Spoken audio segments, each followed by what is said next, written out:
प्रवचन 4 श्रीजी महाराज सर्वोपरि तथा अवतारवाद।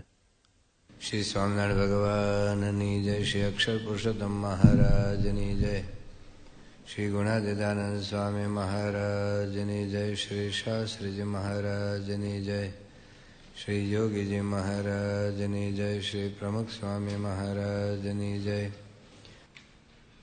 શ્રીજી મહારાજ સર્વોપરી ભગવાન કેવી રીતે છે એની વાત આપણે થોડીક કરી. હવે થોડાક પ્રશ્નનો વિચાર આજે અને કાલે 2 દિવસ કરીશું. સર્વોપરીપણાના અનુસંધાનમાં થોડાક પ્રશ્નો. એમાં એક પ્રશ્ન એવો છે કે શ્રીજી મહારાજ જો સર્વોપરી ભગવાન છે અને આત્યંતિક મુક્તિ માટે મહારાજને સર્વોપરી સમજવા જો અનિવાર્ય જ હોય તો પછી મહારાજે પોતાના સ્વરૂપ વિશે વચરામૃતમાં જુદી જુદી વાતો શા માટે કરી છે? તો એક પ્રશ્ન આપણે જ્યારે વચરામૃત વાંચીએ ત્યારે સ્વાભાવિકપણે થાય. તો એ પ્રશ્નનો આજે થોડોક વિચાર કરીએ તો શ્રીજી મહારાજનો વચરામૃત આપણે વાંચીએ તો આપણને ઘણી જુદી જુદી વાતો મહારાજના સ્વરૂપ વિશે જાણવા મળે છે. મહારાજ એક સામાન્ય આપણા જેવા જીવ કક્ષાના હોય એવી પણ એક વાતો કરી છે કે અમે આ તપ કર્યું, અમે આ વ્રત કર્યું, કામાદિક દોષોને જીતવા માટે અમે આવા વ્રતો કર્યા. અને વળી મહારાજ એવું કહ્યું કે અમારા આત્મામાં માઇક ભેગ ભળી ન જાય એના માટે અમે સાવધાન થઈને રહ્યા છીએ. અમે મનનો ઠપકો દઈએ છીએ, ખબરદાર જો ભગવાન સિવાય સંકલ્પ કર્યો તો તારે ભૂખ્ખા બોલાવી દઈશું. અને તેના 30મા વચનામૃતમાં પણ મહારાજે 5 વાતનું અનુસંધાન રાખવાનું કહ્યું. તો આ બધા શબ્દો પરથી એવું લાગે મહારાજ આપણા જેવા જ છે અને સાધના કરીને સિદ્ધ થયા છે. જે મહાવીર ભગવાન, બુદ્ધ ભગવાન એ ધીરે ધીરે સાધના કરીને કર્મ ખપાવ્યા, કેવડી થયા અને પછી તીર્થંકર થયા. તો મહારાજના આ શબ્દો ઉપરથી એવું લાગે કે મહારાજ આપણા જેવા જ હતા. વળી મહારાજે પ્રથમના ધર્મ એવું કહ્યું હું અનાદિમુક્ત છું. પ્રથમ 44માં એવું કહ્યું અમે એવા સાધુ છીએ. મધ્યના 22માં એવું કહે છે દેવો અમારા વખાણ કરે છે કે તમે ખરેખર એકાંતિક ભક્ત છો. તો વડતાલના ધર્મ એવું કહ્યું હું તમારા ઉપદેષ્ટા છું, ગુરુ છું, આચાર્ય છું. તો આવી જુદી જુદી વાતો આપણને સાંભળવા મળે છે. વળી મહારાજ કેટલાક વચનમાં એવું કહ્યું કે અમે તો નર નારાયણના ઉપાસક છીએ અને આશ્રિત છીએ. પ્રથમ ધર્મ કહ્યું અમારા હૃદયમાં નર નારાયણ પ્રગટ બિરાજમાન છે. પ્રથમના 73માં મહારાજ એવું કહે છે કે આપણા નરનાના પ્રતાપે આપણે પણ નિષ્કામી થઈશું. તો વળી મહારાજ એવું કહે છે જતર્પના વચરામૃતમાં નરનાના પ્રતાપે અમારું આ સભામાં ચાલે છે. તો આ બધા સંદર્ભના આધારે એવું લાગે કે મહારાજ નરનાના ભગત હોય. તો વળી અમદાવાદના 6થા વચરામૃતમાં જતર્પના 5માં કહ્યું કે અમે પોતે જ નરનારાયણ ઋષિ છીએ. વળી પ્રથમના 74માં મહારાજ એવું કહે છે કે આપણે શ્રી કૃષ્ણ ભગવાનના દાસ છીએ. એના પહેલા મહારાજ એવું કહે છે કે આપણે 7 મૂર્તિઓ શ્રી કૃષ્ણના ઉપાસક છીએ. મધ્ય 64 વર્તાના અઢારમાં મહારાજ એવું કહે છે કે આપણે તો આપણા ઈષ્ટદેવ શ્રી કૃષ્ણ ભગવાન છે. તો કેટલાક વચરામમાં મહારાજ એવું કહે છે કે હું જ કૃષ્ણ છું. પ્રથમ 47, કાર્યાણી 10, અંત્ય 31 જેમાં પ્રત્યક્ષ એવા શ્રી કૃષ્ણ ભગવાનનો નિર્દેશ મહારાજે પોતાના માટે કરેલો છે. વળી મહારાજ એવું કહે છે અમદાવાદના વચરામતમાં કે નર નારાયણ સર્વ અવતારનું કારણ છે. મધ્ય 31માં એવું કહે છે મહારાજ વાસુદેવ નારાયણ સર્વ અવતારનું કારણ છે. વળતા 18માં મહારાજ એવું કહે છે કૃષ્ણ સર્વ અવતારનું કારણ છે. વળી મહારાજ એવું કહે છે મધ્ય 13, અમદાવાદ 6, અંત્ય 38 કે હું જ સર્વ અવતારનું કારણ છું. અમદાવાદના બીજા મહારાજ એવું કહ્યું કે નરનારાયણ પરબ્રહ્મ છે. મધ્યના 39માં મહારાજ એવું કહે છે કે શ્રી કૃષ્ણ પરબ્રહ્મ છે. જેતરપુરના વચનમાં મહારાજ એવું કહે છે કે નરનારાયણ પુરુષોત્તમ છે. મધ્યના 64માં મહારાજ એવું કહે છે કે શ્રી કૃષ્ણ પુરુષોત્તમ છે. અમદાવાદના 7માં મહારાજ એવું કહે છે કે હું જ પુરુષોત્તમ છું. અને આવી જો વાતો મહારાજની બધી ભેગી કરીને તો આપણું બુદ્ધિ ફરી જાય. આપણે 1985ના સામના નગરમાં અલી ગલી હતું ખબર, આમ ફરતું હતું. તો મહારાજ એવું આપણને આમ ચક્રાવા ચડાવ્યા છે આ શબ્દો વાંચીએ તો ભલાનું કે હું કહેવા માગે છે મહારાજ ખબર નથી પડતી આમાં. તો મહારાજે પોતાના સ્વરૂપ વિશે જુદી જુદી વાતો કરી છે એટલું જ નહીં, પરંતુ મહારાજે જુદા જુદા ભગવાન પધરાવ્યા. આજે કોઈ દાખલા તરીકે ગાયત્રી માતાનો ઉપાસક હોય તો આખી દુનિયામાં જ્યાં મંદિર બનાવે તો ગાયત્રી માતાની જ મૂર્તિ પધરાવે. કોઈ ખોડિયાર માતાનો ઉપાસક હોય તો બધી જગ્યાએ ખોડિયાર માતાની જ મૂર્તિ પધરાવે. કોઈ રામ ભગવાનના ઉપાસક હોય તો બધી જગ્યાએ જ્યાં મંદિર બનાવે તો રામ ભગવાનની જ મૂર્તિ પધરાવે. મહારાજે તો નરનારાયણ પધરાવ્યા મુખ્ય મંદિરમાં, એક તો અમદાવાદ અને ભુજ. મદન મોહનદેવ પધરાવ્યા ધોલેરામાં.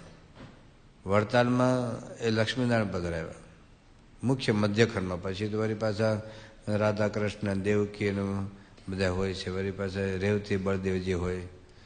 ગોપીનાથ પધરાવ્યા, સૂર્યનારાયણ પણ ત્યાં પધરાવ્યા. જૂનાગઢમાં રાધારમણ દેવ પધરાવ્યા. સિદ્ધેશ્વર મહાદેવ એટલે શંકર ભગવાન પાર્વતી પણ પધરાવ્યા. તો જુદા જુદા મંદિરોમાં જુદા જુદા ભગવાન પધરાવ્યા. તો શું રહસ્ય છે? શા માટે મહારાજ આવું કર્યું? એક બાજુ મહારાજ એવું કહે છે હું તમને કુવામાં નાખી માથે શિલા ઢાંકી દઉં તો મારું શું રૂડું થાય, હું તમને અવળે માર્ગે હું કેમ ચડાવું, તો શું કર્યું આ તમે?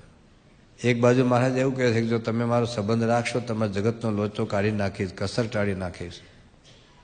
હવે એમાં તો શુદ્ધ ઉપાસના સમજા વગર થાય એવું નથી ને આ તમે ઉપાસનાના ગોટાળા જ કર્યા બધા. તો મહારાજે શા માટે આવું કર્યું? મહારાજે કર્યું હકીકત છે, અને છતાં મહારાજ આપણા દુશ્મન નથી એ પણ હકીકત છે.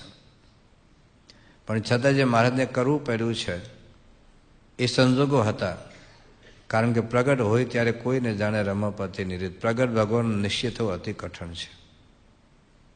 જ્યારે વખતે જે ભગવાન પ્રગટ હોય, કોઈ પણ તમે જુઓ રામ ભગવાન, કૃષ્ણ ભગવાન, એ વખતે પ્રગટ હતા ત્યારે કોઈ ઓળખતા નહોતા.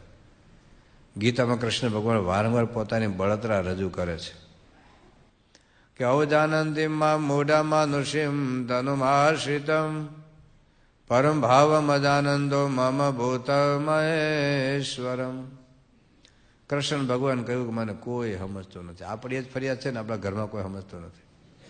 કૃષ્ણ વારંવાર ગીતામાં આવું કહે છે કે ન જાનતી મામ કશ્ચન, મને કોઈ ઓળખતું નથી.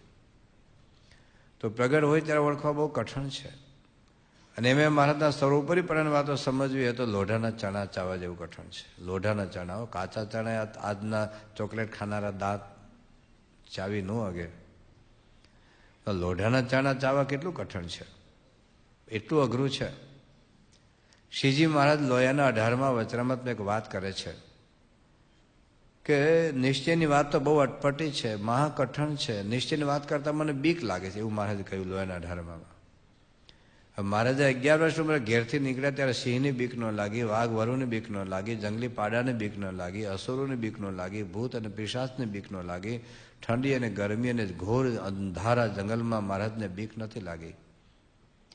એ મહારાજને લોયામાં બીક લાગે છે. મહારાજની સામે પરમહંસો છે, હથિયારધારી હરિભક્તો છે. કોઈ મહારાજને અમે આંગળી કરે તો હાથ કાપી નાખે એવા હતા. તો મહારાજને શાની બીક લાગે છે? કઈ વાત કરતા બીક લાગે છે મહારાજને? હું કૃષ્ણ જ છું, હું પરમેશ્વર છું, હું પરમાત્મા છું, એવી વાત કરતા બીક લાગે છે?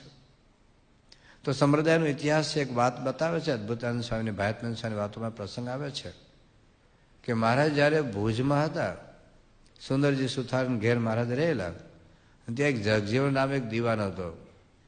અને એને મહારાજનો દ્રોહ હતો, મહારાજનો દ્વેષી હતો. કારણ કે એના મનમાં એવું હતું કે કળિયુગમાં કોઈ ભગવાન પ્રગટ ન થાય. અને આ તો પોતાને ભગવાન મનાવડાવે છે એટલે સ્ટન છે, બધા લોકોને છેતરે છે. એટલે એને સુંદરજી સુથારને કેવડાવેલું કે તારા ઘરમાં સ્વામિનારાયણ છે, હું લશ્કર લઈને તેડું એને પકડવા આવું છું. તો સુંદરજી સુથારે મહારાજને કહ્યું કે મહારાજ પેલો હમણાં જગજીવન આવશે, તોપ અને લશ્કર લઈને મારા ઘરને તોપે મારશે, તો તમે અહીંથી જતા રહો તો સારું. તો મહારાજ કે મારે ભાગી જવાની કઈ જરૂર નહીં, ઉપર મેડીમાં હુઈ જાવ, બારી બારણા બંધ કરી દો. તારે આવે કેવાનું, હમણાં જ ગયા 5 મિનિટ પહેલા નાખે પહોંચ્યા હશે, એવું કહી દેવાનું. પણ કે જોજો મહારાજ બહાર નો નીકળતા એ વખતે. તો કે નહીં નીકળું. તો કે સારું. તો મારા ઉપર મેળી જઈને હુઈ ગયા. અત્યાર સુધી મેળી હતી પણ આ ભૂકંપમાં બધું પડી ગયું. અત્યાર સુધી હતી, બધા આપણે દર્શન કરવા પણ જતા હતા.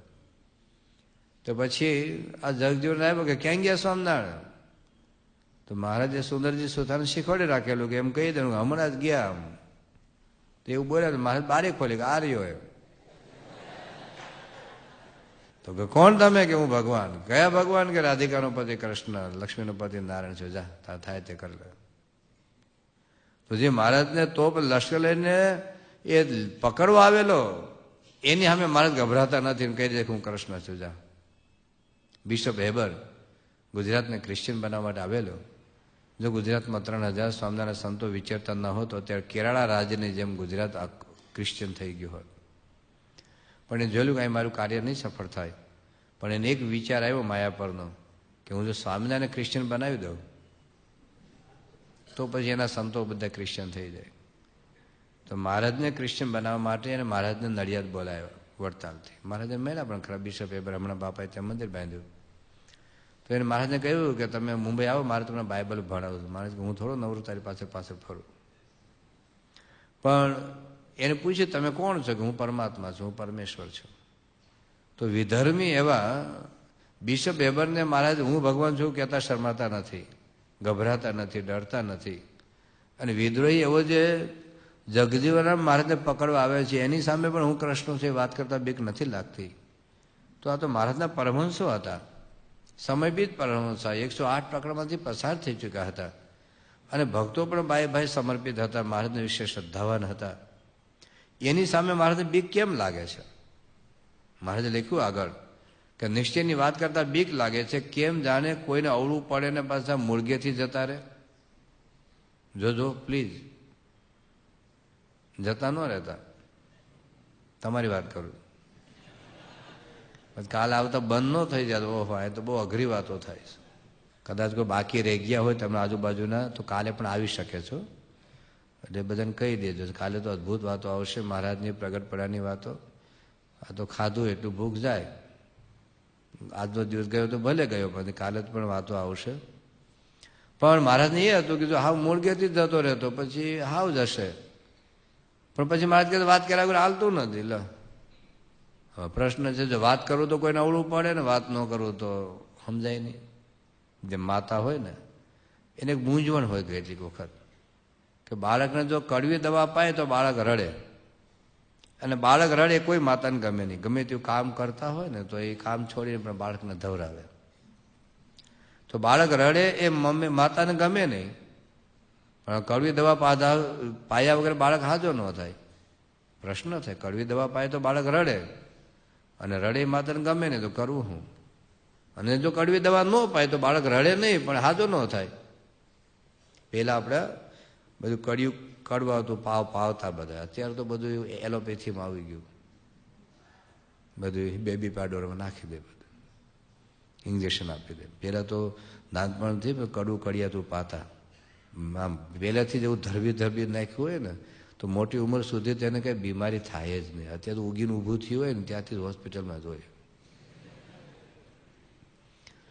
પણ પ્રશ્ન એ હતો કે હવે શું કરવું?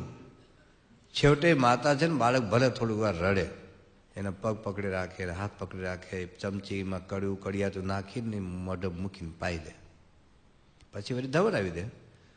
પણ એ મહારાજ કહે છે કે જો હું વાત કરું મારા સર્વોપરી પડાની તો તમને અવળું પડે છે, ને જો વાત ન કરું તો કોઈને સમજાતું નથી, મારે કરવું હું? પણ છેવટે મહારાજ કહે છે કે જો નિશ્ચય જો વાત નહીં કરો તો નિશ્ચયમાં ખામી રહી જશે. અને નિશ્ચયમાં ખામી રહી જશે તો કલ્યાણ નહીં થાય. લોહીનું 18મું હતું વાંચજો. 77ની સાલનું છે, 1877માં. મહારાજ 1856માં ગુજરાતમાં આવ્યા છે. 1857માં દીક્ષા લીધી છે. 1858માં મહારાજ ગાદી ઉપર આવ્યા.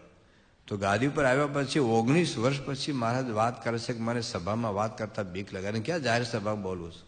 આજે જ્ઞાન ક્ષેત્રમાં બધું બોલું છું ને, આવું બધું જાહેરમાં ન બોલાય. તો મહારાજ પાસે તો કોઈ લોહિયામાં કોઈ જાહેર સભા નહોતી. પોતાના જ હરિભક્તો હતા, પોતાના જ સંતો હતા, ત્યાં મહારાજને વાત કરતા બીક લાગે છે. કેટલું કઠણ હશે આ મહારાજનું સ્વરૂપ સમજવું. અને આ 19 વર્ષ પછી એની પહેલા સમાધિ પ્રકરણ આખું પૂરું થઈ ગયું છે. સમાધિ પ્રકરણમાં જ અનંત અવતારો પોતામાં પ્રગટ કરીને પોતામાં લીન કર્યા. આ બધું પ્રકરણ ઐશ્વર્ય સામર્થ્ય બધું મહારાજે બતાવી દીધું છે. હજુ પણ લોકોને ફિટ થતું નથી. એટલું અઘરું છે. મહારાજે મધ્યના 13માં આવી એક વાત કરી છે કે મોટેરા વાતમાં સમજતા હો તે આગળ આવીને બેસો. મોટેરા હો અને વાતમાં સમજતા હો એટલે શું? આ વાક્યનું કોઈને સમજાતું હોય કહો જ. મોટેરા હો અને વાતમાં સમજતા હો એ વાક્યનો અર્થ શું થાય? સમજણ વાળો. ચાલો બીજું કઈ?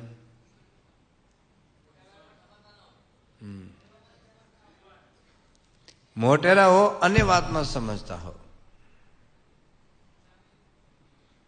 એ વાત કરી સાચી જ, પણ હું તમને બધાને સમજાવું. આમાં જેટલા બ્રાહ્મણો એટલા ઊભા થાવ છે. ઊભા થાવ, એક કઈ તમને બ્રાહ્મણ થતા વાર ન લાગે હો જ. ત્યારે જેટલા બ્રાહ્મણ એટલે ઊભા થાવ બદલે કે બ્રાહ્મણ થતા વાર લાગે. આમને તો કેટલા વખત થયા લાગે. કેટલા બ્રાહ્મણ? 1 2 3 4 5 6 7 8 9 10 11 12 13 14 15 16 17 18 19 20 21 22 23 24 25 26 27 28 29 30 31 32 33 34 35 36 37 38 39 40 બ્રાહ્મણ છે. હું એમ કહું બ્રાહ્મણ હો તો બધા સ્ટેજ ઉપર આવો તો કેટલા આવે? કેટલા આવે? 43. હવે જે બ્રાહ્મણ હોય ને એન્જિનિયર હોય એટલે ઉભા રહો, બીજા બેસી જાઓ.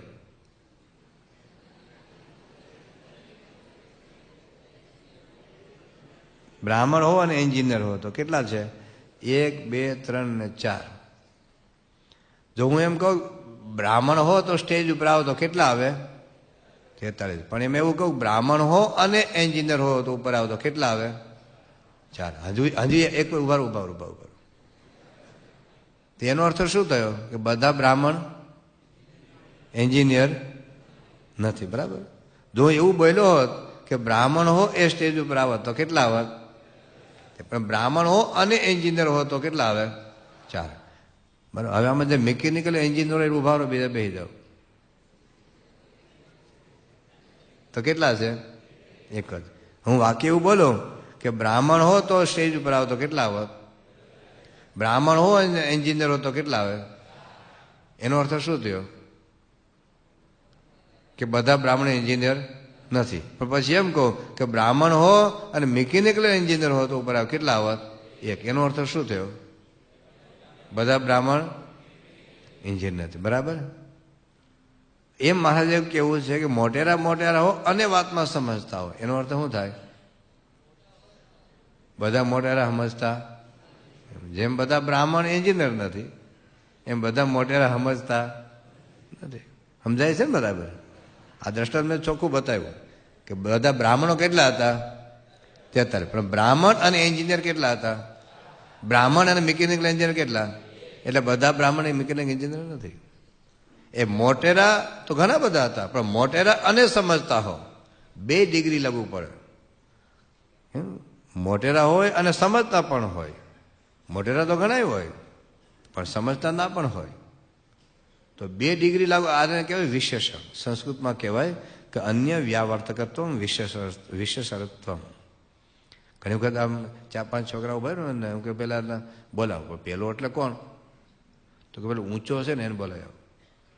હવે 10 છોકરામાંથી થાય કે 2 છોકરા ઊંચા હોય, કોને બોલાવાના? તો ઊંચો હોય ને ચશ્મા વાળો એને બોલાવ્યો. તો 2 ડિગ્રી લાગુ પાડો ને એટલે એ જુદો તરી આવે.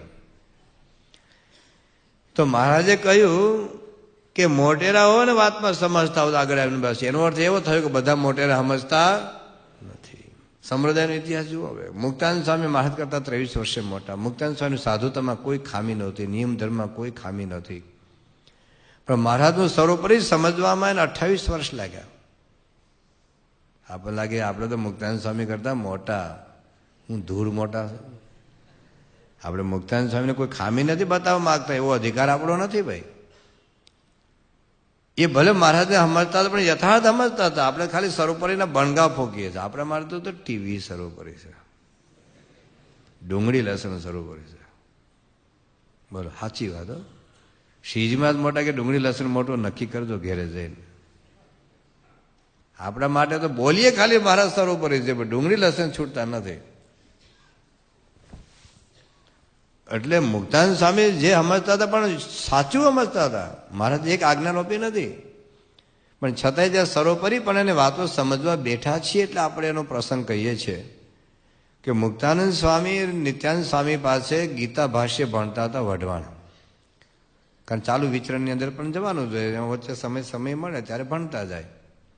તો એમાં એક ચર્ચા નીકળી કે ભાઈ મહારાજને કેવા માનવા. તો મુક્તાનંદ સ્વામી કહ્યું કે ભાઈ કૃષ્ણ ભગવાન એ જ મહારાજ છે, શ્રી કૃષ્ણ એ જ મહારાજ આ પાછા ફરી વખત કળિયુગમાં આવ્યા છે, મહારાજ અને કૃષ્ણ એક જ છે.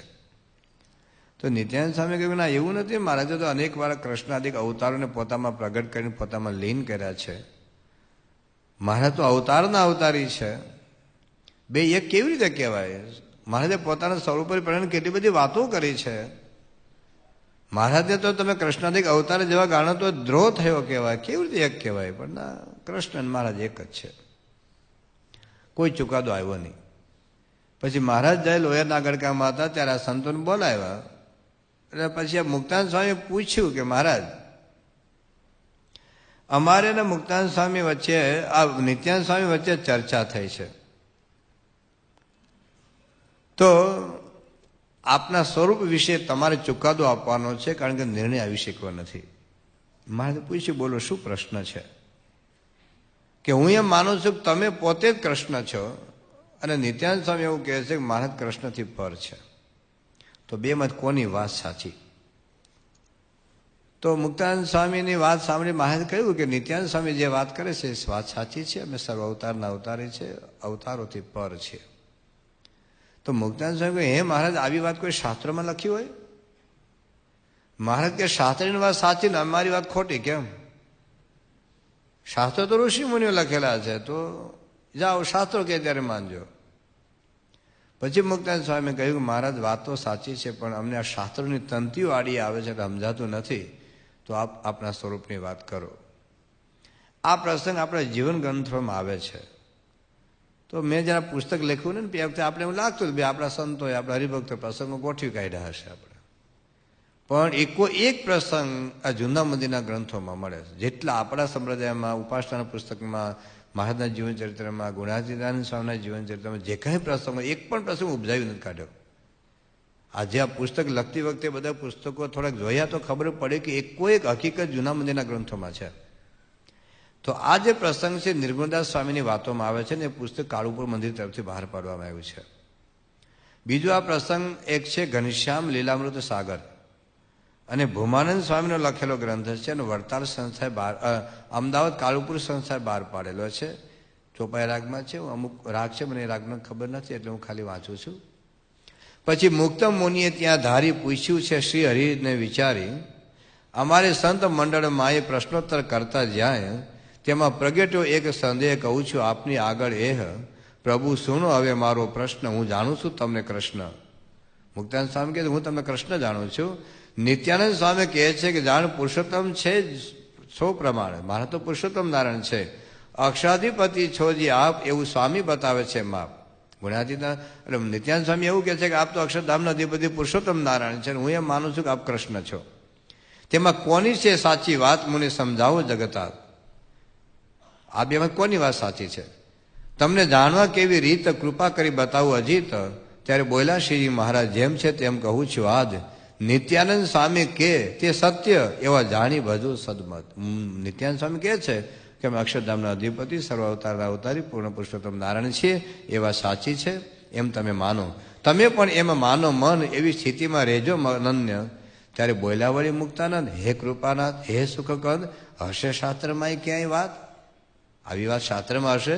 ત્યારે બોલ્યા પોતે જગતાત, તમને શાસ્ત્ર કહે જો વચન, તો મને જાણજો ભગવાન. શાસ્ત્રની વાત છે ત્યારે મને માનજો જાઓ. શાસ્ત્ર તો કહ્યા છે ઋષિ જન, તેમાં ઘણા છે ગોહ્ય વચન. શાસ્ત્રો તો ઋષિ મુનિઓના કહેલા છે, તે તો પ્રગટથી જ પમાય કે તેના ભક્તથી સમજાય. ત્યારે સ્વામી કહે બહુ નામી, મુને સમજાવો અંતર્યામી.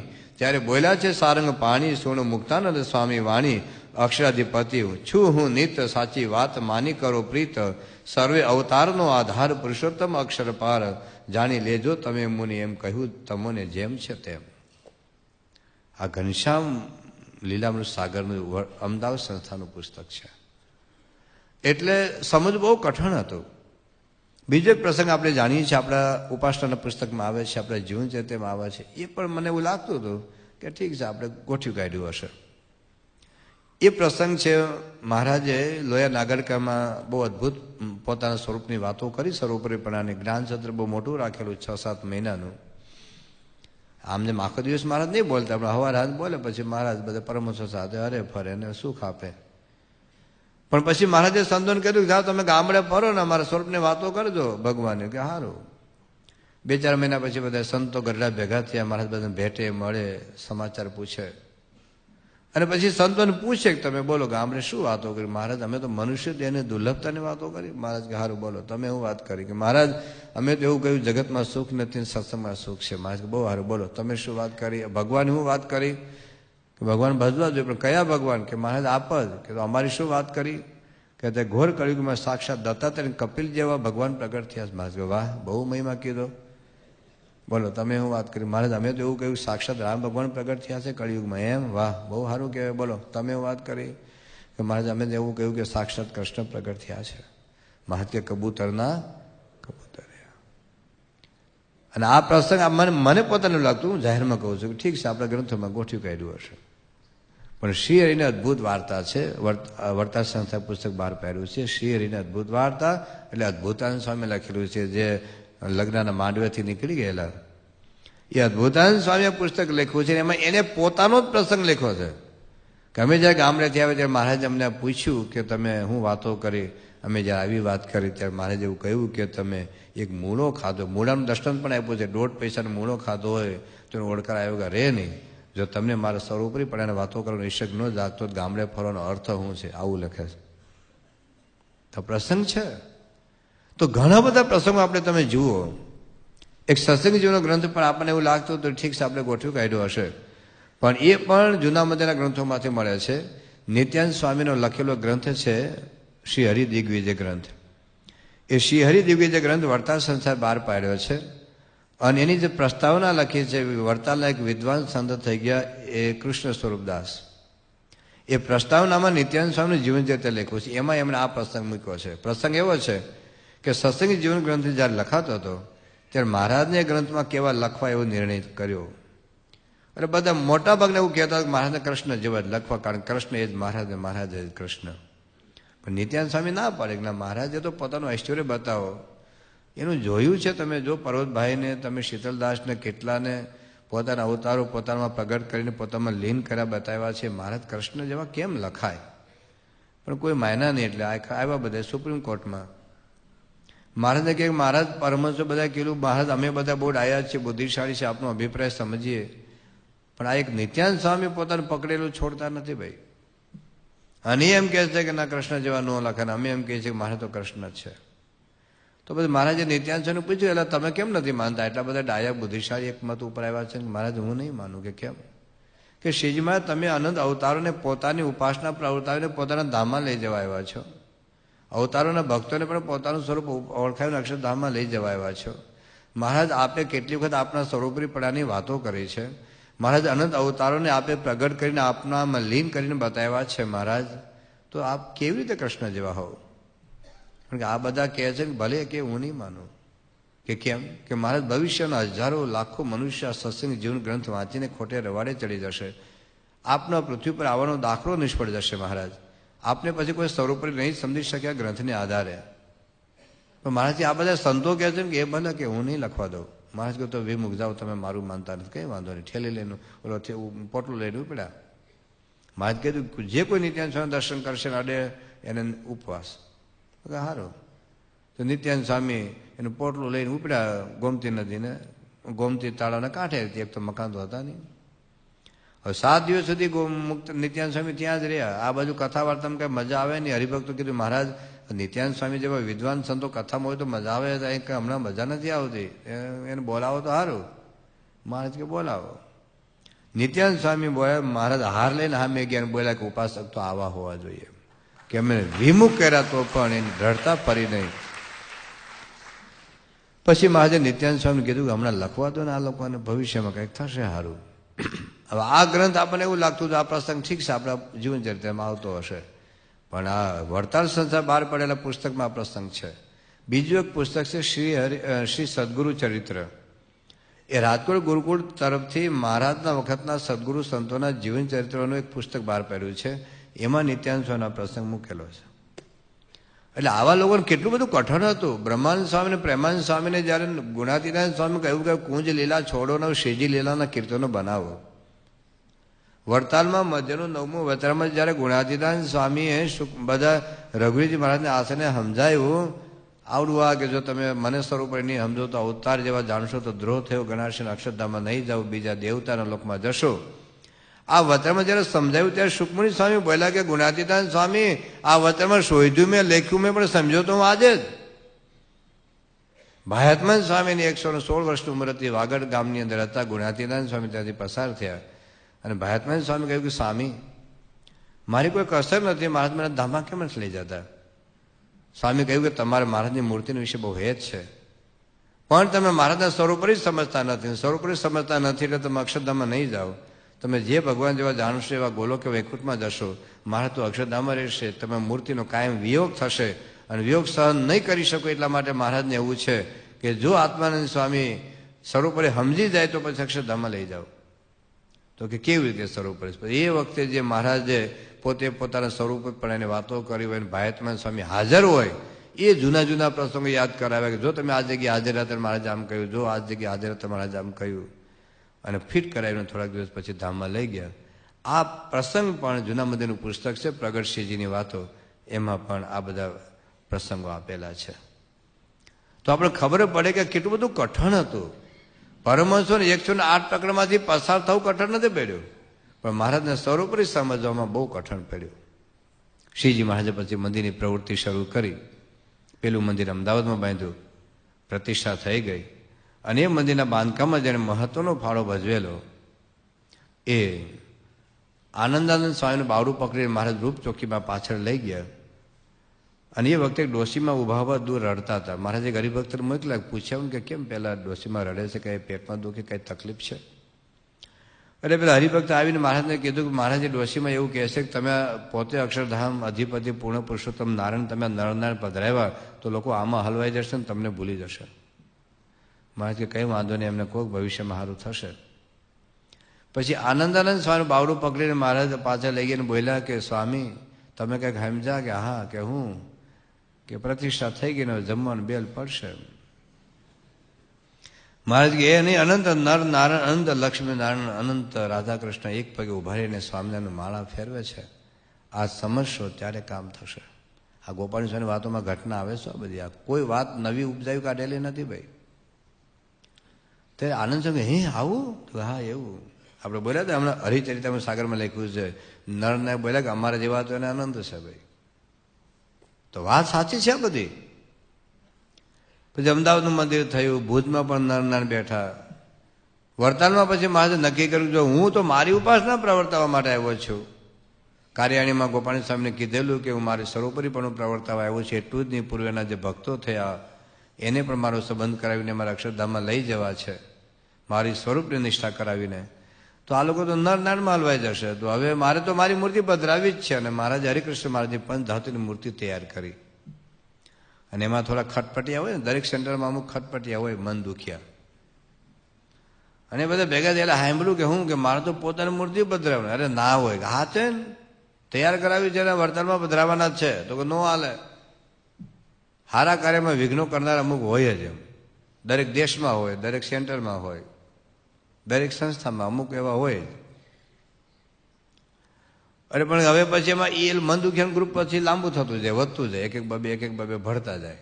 કારણ કોઈને ક્યાંક તો ખોટું લાગે એટલે આમાં ભળે. હવે મારે તો મૂર્તિ પધરાવ, હવે એને રોકે કોણ? એક વખત ઉંદરડાની મિટિંગ થઈ. કોની? અને બહુ ગહન ચર્ચા ચાલે કે જો આપણે આપણી જાતનો બચાવ નહીં કરીએ તો બિલાડી નામની આતંકવાદી તત્વ આપણી પ્રજાનું સત્યાનાશ વાળી નાખશે. આપણી ઓલાદ જતી રહેશે, આપણી અસ્તિત્વ નહીં રહે. બિલાડી ગમે ત્યારે આવીને ભરખી જાય છે. હવે કરવું હું? ઉપાય શું? ચાલો. અને એવા બધા ઘણા બધી સૂચનાઓ થઈને એક સૂચના એવી આવી કે બિલાડીને ડોકે ઘંટ બાંધવો. જો બિલાડીને ડોકે ઘંટ બાંધી દે ને બિલાડી આવે દોડતી, અવાજ થાય ને આપણે દરમાં જતે રહીએ તો દરમાં તો બિલાડી આવી શકે નહીં, તો આપણે સલામત. અને બધા આંગળી ઊંચી કરી, કારણ કે આમાં લાભ બધા નહોતો. કાયદો થઈ ગયો. જેમ પ્રધાન હોય ને ધારાસભ્ય, ભલે કોંગ્રેસ કે ભાજપના, જો પગાર વધારવાનો હોય ને પોતાનો તો બધા આંગળી ઊંચી કરે, 2 આંગળી ઊંચી કરે. એમાં કોઈ વિરોધ ન હોય. પોતાનો લાભ હોય તો વિરોધ હોય. પછી રાષ્ટ્રપતિએ સહી કરી દીધી, ખરડો બની ગયો કે બિલાડીને ડોકે ઘંટ બાંધવો. તો બાંધવા કોણ જાય? કયો ઉંદર બાંધવા જાય? એમ નક્કી કર્યું કે મહારાજને ના પાડવી કે તમારી મૂર્તિ ન પધરાવ, પણ મહારાજને કેવા કોણ જાય? ખૂબ ચિંતાનો વિષય હતો. અને એમાં પાછા કોઈ ડાયા પણ હોય ને એને વિચાર આવ્યો કે ભાઈ મુક્તાનંદ સ્વામીની મર્યાદા મહારાજ રાખે છે. અને મુક્તાનંદ સ્વામી મહારાજ કરતા મોટી ઉંમરના ને મુક્તાનંદ સ્વામીની સાથે રહેલા શરૂઆતમાં એના શિષ્ય તરીકે લોજમાં, જો મુક્તાનંદ સ્વામીને આપણે કન્વિન્સ કરી શકીએ અને જો મુક્તાનંદ સ્વામી મહારાજને કહે ને તો મૂર્તિ ન પધરાવે, તો અટકે, બાકી તો આ પૂરું બે બ્રાહ્મણ પધરાવી દેવાનો. બધા મુક્તાનંદ સ્વામી પાસે કહે, હે સ્વામી તમને કઈ ખબર છે કે હા શું કે આ મૂર્તિ પ્રતિષ્ઠા થયું? હા કે આમંત્રણ પત્રિકા આવી છે, આપણે બધા જવાનું છે હમણાં ગરડાથી. પણ કે બીજી કઈ ખબર છે કે શું કે મહારાજ પોતાની મૂર્તિ પધરાવે? કે ભલે પધરાવે, આપણા ભગવાન છે, આપણા ભગવાનની મૂર્તિ પધરાવે, તમને શું પેટમાં દુખે છે? કે ના ઓમ કો તો કઈ વાંધો નહીં મહારાજ સ્વામી, પણ આમાં એવું છે ને કે જો રામ ભગવાન પોતાની મૂર્તિ નથી પધરાવી, કૃષ્ણ ભગવાન પોતાની મૂર્તિ નથી પધરાવી, અને મહારાજ જો પોતાની મૂર્તિ પધરાવે તો આ સમાજમાં ખોટું લાગે. આપણે તો નરનારાયણ, લક્ષ્મીનારાયણ, સ્વામિનારાયણ બધું હરખું જ છે ને. આ તો પોતાને અહીંયા તમે પોતાની મૂર્તિ પધરાવો તો સમાજમાં ખોટું દેખાય. સ્વામી કે મુક્તાનંદ સ્વામીને આ યુક્તિ ગમી ગઈ કે વાત બરાબર છે, કે હું મહારાજને કહીશ. અને થયું. પછી બીજે દિવસે મહારાજ નીકળવાના હતા ગરડાથી. મુક્તાનંદ સ્વામીને કહ્યું, સ્વામી તમારે ત્યાં બહુ મોટો ઉત્સવ થવાનો છે, 1000 માણસો ભેગા થશે, ઉતારની વ્યવસ્થા નહીં થાય, તમે બહુ મોટી ઉંમરના છો તો નહીં આવો તો ચાલશે? ના સ્વામી મહારાજ મારે આવું છે, ઉત્સવનો લાભ લેવો છે. એને ખબર હતી હું નહીં જાઉં તો આ પોતાની મૂર્તિ પધરાવી દેશે. સારું ત્યારે તો મુક્તાનંદ સ્વામી તો ગાડીઓ તો હતી નહીં, ટ્રેક્ટર હતા નહીં, ટેમ્પા હતા નહીં, બસ હતી નહીં, ટ્રેન હતી નહીં, બહુ તો ઘોડા હતા, નાની ઘોડીઓ. તો મુક્તાનંદ સ્વામી આલી શકતા બહુ તકલીફ હતી એટલે ઘોડી ઉપર બેસાડેલા. અને ધોલેરાની બાજુમાં કમિયાળા ગામ છે તે ઘોડી ઉપરથી પડ્યા એટલે હાથ ભાંગ્યો. પછી મહારાજે પૂછ્યું શું કરવું છે સ્વામી? ના તમે ઈચ્છા છે કે રોકાઈ જાવ અહીંયા. રોકાઈ ગયા ને પછી મહારાજ ગયા ગરડા આખો સંઘ લઈને. પેલા મન દુખ્યા છે ને વર્તાને પાદર ઉભા હતા, કોને શોધતા હતા કે મુક્તાનંદ સ્વામી આવ્યા નહીં. અને કાલ તો યજ્ઞ થવાનો, બોલ પછી નગર યાત્રા નીકળશે, પછી પ્રતિષ્ઠા થશે, મહારાજને રોકશે કોણ? મુક્તાનંદ સ્વામી આવ્યા નહીં. મહારાજને કીધું હશે કે નહીં કીધું એ ખબર શું પડે ને? જો પધરાવી દેશે પછી કે મૂર્તિ થોડી ઉખેડાય. એટલે બધી ચર્ચા તો શરૂ થઈ ગઈ વડતાલમાં કે મહારાજ તો આમથી પોતાની મૂર્તિ પધરાવે છે, ભગવાન પોતાની મૂર્તિ ન પધરાવે, વ્યક્તિ પૂજા કહેવાય, આમ છે ને તેમ છે. અને સમાચાર મહારાજ પાસે આવ્યા. મારે ચાલો કરો, બોલે કે ભાઈ શું છે તકલીફ તમને? કે મારે બીજું બધું બરાબર, તમે અમારા ભગવાન બરાબર, અમે તમારી કંઠી પહેરી બરાબર, અમે તમારું ભજન કરવું બરાબર, પણ તમે તમારી મૂર્તિ પધરાવે બરાબર નહીં. કે કેમ? કે રામ ભગવાન પોતાની મૂર્તિ નથી પધરાવી, કૃષ્ણ ભગવાન પોતાની મૂર્તિ નથી પધરાવી, તો તમે તમારી મૂર્તિ પધરાવો તો જગતમાં ખોટું લાગે, બાકી અમને વાંધો નથી કઈ. જગતમાં ભલે ખોટું લાગે ના, મારે તમારું મોઢું હું બતાવું. મારે પણ કે હું એનાથી જુદો છું એટલે મારે જુદી મૂર્તિ પધરાવી છે. ના તમે એક જ કહેવાઓ, લક્ષ્મીનારાયણ સ્વામિનારાયણ, કૃષ્ણનારાયણ સ્વામિનારાયણ બધું એક જ હોય. તો પણ મારે કે ભાઈ હું જુદો છું એનું હું, એ તો ખાલી અમથું બાકી એક જ હો. તમારી મૂર્તિ નહીં જ ચાલે. તમે અમારા ભગવાન ખરા, એની ના નહીં, અમે તમારા ને તમે અમારા, પણ આમાં વિચાર કરવો પડે. મહારાજ બહુ બધી ચર્ચા થઈ, પછી એવું નક્કી થયું બાજુના ખંડમાં મૂર્તિ પધરાવી. આ લોકો રાજી થયા હતા. આપણે જો ને મધ્ય મંદિરમાં તો ન પધરાવી દીધા ને. મહારાજ કે અમે રાજી કે અમે પધરાવ્યું તો ખરી ને. પણ મહારાજ એટલું બોલ્યા ખરા. હાજે એવી જાહેરાત થઈ ગઈ કે પ્રાસાદની દક્ષિણ દેશમાય, હરિલીલામૃતમાં પંક્તિઓ છે આ, કે પ્રાસાદની દક્ષિણ દેશમાય મૂર્તિ હરિકૃષ્ણ તણિતહાય સ્થાપિત દયને કરશે નિવાસ, એવી થઈ વાત બધે પ્રકાશ. તે મૂર્તિનું ધ્યાન ધરી હંમેશ, સત્સંગી સૌ ચિંતવશે વિશેષ. સર્વોપરિષ્ઠ છબી ગણાશે, પ્રેમે પૂજા માનસી તો કરાશે. પ્રત્યક્ષ મૂર્તિ નહીં પ્રાપ્ત જેને, તે મૂર્તિ તો જીવન દોરી તેને. એનો જ મહિમા મોટો મનાશે, કલ્યાણ તો તે થકી જ થશે. હરિલીલામૃતમાં આવે જાવ કે આગલી રાતે નક્કી થયું કે દક્ષિણ બાજુના ખંડ જે છે, પ્રાસાદ એટલે મંદિર, પ્રાસાદની દક્ષિણ દેશમાય, દક્ષિણ બાજુનો જે ખંડ છે, મૂર્તિ હરિકૃષ્ણ તણિતાય સ્થાપીને થઈ સ્થાપિત થઈને કરશે નિવાસ. બાજુના ખંડમાં કૃષ્ણ મહારાજની મૂર્તિ બેસશે એવી વાત થઈ બધે પ્રકાશ. મહારાજે કહ્યું કે ભલે તમે મધ્ય મધ્યમાં લક્ષ્મીનારાયણ પધરાવ્યા, પણ તે મૂર્તિનું ધ્યાન ધરી હંમેશ સત્સંગી સૌ ચિંતવશે વિશેષ સર્વોપરી ઇષ્ટ છબી ગણાશે પ્રેમે પૂજા માનસી તો કરાશે. ભલે વચ્ચે લક્ષ્મીનારાયણ પધરાવ્યા પણ સર્વોપરી મૂર્તિ તો હાથ ગણાશે. પ્રત્યક્ષ મૂર્તિ નહીં પ્રાપ્ત જેને તે મૂર્તિ તો જીવન દોરી તેને એનો જ મહિમા મોટો મનાશે કલ્યાણ તો તે થકી જ થશે. આટલી સ્પષ્ટ વાતો કરી અને મૂર્તિ પ્રતિષ્ઠા થઈ ગઈ. પછી ધોલેરામાં મદન મોહન દેવ બેઠા, જુનાગઢમાં રાધારમણ દેવ બેઠા, સિદ્ધેશ્વર મહાદેવ બેઠા, અને ગઢડામાં છેલ્લું મંદિર બાંધવાનું હતું. પછી મહારાજ વિદાય લેવાના હતા. હવે કે છેલ્લા મંદિરમાં તો મધ્યમ મંદિરમાં તો મારી મૂર્તિ પધરાવું, કેટલું અજ્ઞાન કહેવાય. બોલો, રામ ભગવાનનું ભજન કરી મધ્ય મંદિરમાં ખોડિયાર માતા હોય. કૃષ્ણ ભગવાનના જે ઉપાસકો મધ્ય મંદિરમાં અંબા માતાની મૂર્તિ પધરાવે, અંબા માતાના ઉપાસકો મધ્ય મંદિરમાં કઈ શંકર ભગવાન પધરાવે. તો સામનાની કંઠી, સામનાની માળા, સામનાનું ભજન, અને મધ્ય મંદિરમાં લક્ષ્મીનારાયણ, ગોપીનાથ, નરનારાયણ, રાધા કૃષ્ણ. એટલે મહારાજ કે ચાલો હું મારી મૂર્તિ તો પધરાવતો જાઉં. અને એમાં ખટપીટ આવું ભેગા થયેલા સાંભળ્યું કે કેમ કે મારા તો દરરોજ પેલા નારાયણ મિસ્ત્રી સાથે બેસે છે, એ કથા વાર્તા કરતા હશે, તને હું તકલીફ? ના, એવું નથી યાર, સમજ ને. મારા તો પોતાની મૂર્તિનું માપ આપે. કે હા, કેમ કે ગરડામાં મંદિર થાય છે ને એમાં મહારાજની પોતાની મૂર્તિ પધરાવી છે એમને, કે નો હાલે. આપણે વડતાલમાં સફળ ગયા છીએ તો કે બસ આપણે વિરોધ કરીએ. મહારાજે ખબર પડી કે આ ખટપટ ચાલે છે. મહારાજે પેલા નારાયણ મિસ્ત્રીને કહ્યું, પેલા શિલ્પીને, કે પગમાં નાખ આંટી ને હાથમાં આપ મોરલી, લોકોને વગર દવાઈ પેટનો દુખાવો બંધ થઈ જાય. અને થઈ ગયો બંધ. આ એક કરુણ ઘટના હતી. ભજન મહારાજે પોતાનું કરાયું શરૂ સ્વામિનારાયણનું, છતાં લોકોને સમજાણું નહીં, પાત્રને ક્ષમતા હતી. એટલે કહેવાનું તાત્પર્ય એટલું છે કે સંજોગો એવા હતા કે મહારાજે આ બધી વાતો કરવી પડી છે. શ્રીજી મહારાજે જુદી જુદી વાતો શા માટે કરી છે, તમને એક દ્રષ્ટાંત આપું. કે દાખલા તરીકે તમે ચાર પાંચ વ્યક્તિ તમારું ઇન્ટરવ્યુ લેશે, કોઈ પણ એકનો, ચાલો તમારું ઇન્ટરવ્યુ લે, આ કેબિનમાં તમને બેહાર દે, અને તમારો મિત્ર આવે અને તમને ખબર છે કે જ્યારે તમને પૂછે કે તમારી આવક કેટલી, એ પૂછે ને તમે કઈ સારી આવક કહો તો 5,000 લઈ જાય, પછી 6 મહિને પાછું આવતો નથી, 20 ફોન કરો તોય. અને આજે તમને પૂછે છે કે તમારી આવક કેટલી, એ તમે જે જવાબ આપો છો ઓડિયો રેકોર્ડિંગ અને વિડીયો રેકોર્ડિંગ થાય છે. એ બહાર નીકળી ગયા તો સંત આવ્યા તમારા વિસ્તારના અને પૂછે કે ભાઈ કેટલી આવક, તમને ખબર છે કે બાજુમાં ક્યાંક મંદિર બંધાય છે, એટલે સંતો પૂછે કે ભાઈ કેટલી આવક છે, એ જ તમે જવાબ આપો એનું રેકોર્ડિંગ થાય. સંત નીકળી ગયા અને ઇન્કમ ટેક્સ ઓફિસર આવ્યો, એ આવક કેટલી છે, એ તમે બોલો એનું રેડિયો ઓડિયો અને વિડીયો રેકોર્ડિંગ થાય, ઇન્કમ ટેક્સ બહાર નીકળી જાય અને તમે ઘર ના આવે, હે આપણી આવક કેટલી, અને એનું રેકોર્ડિંગ થાય.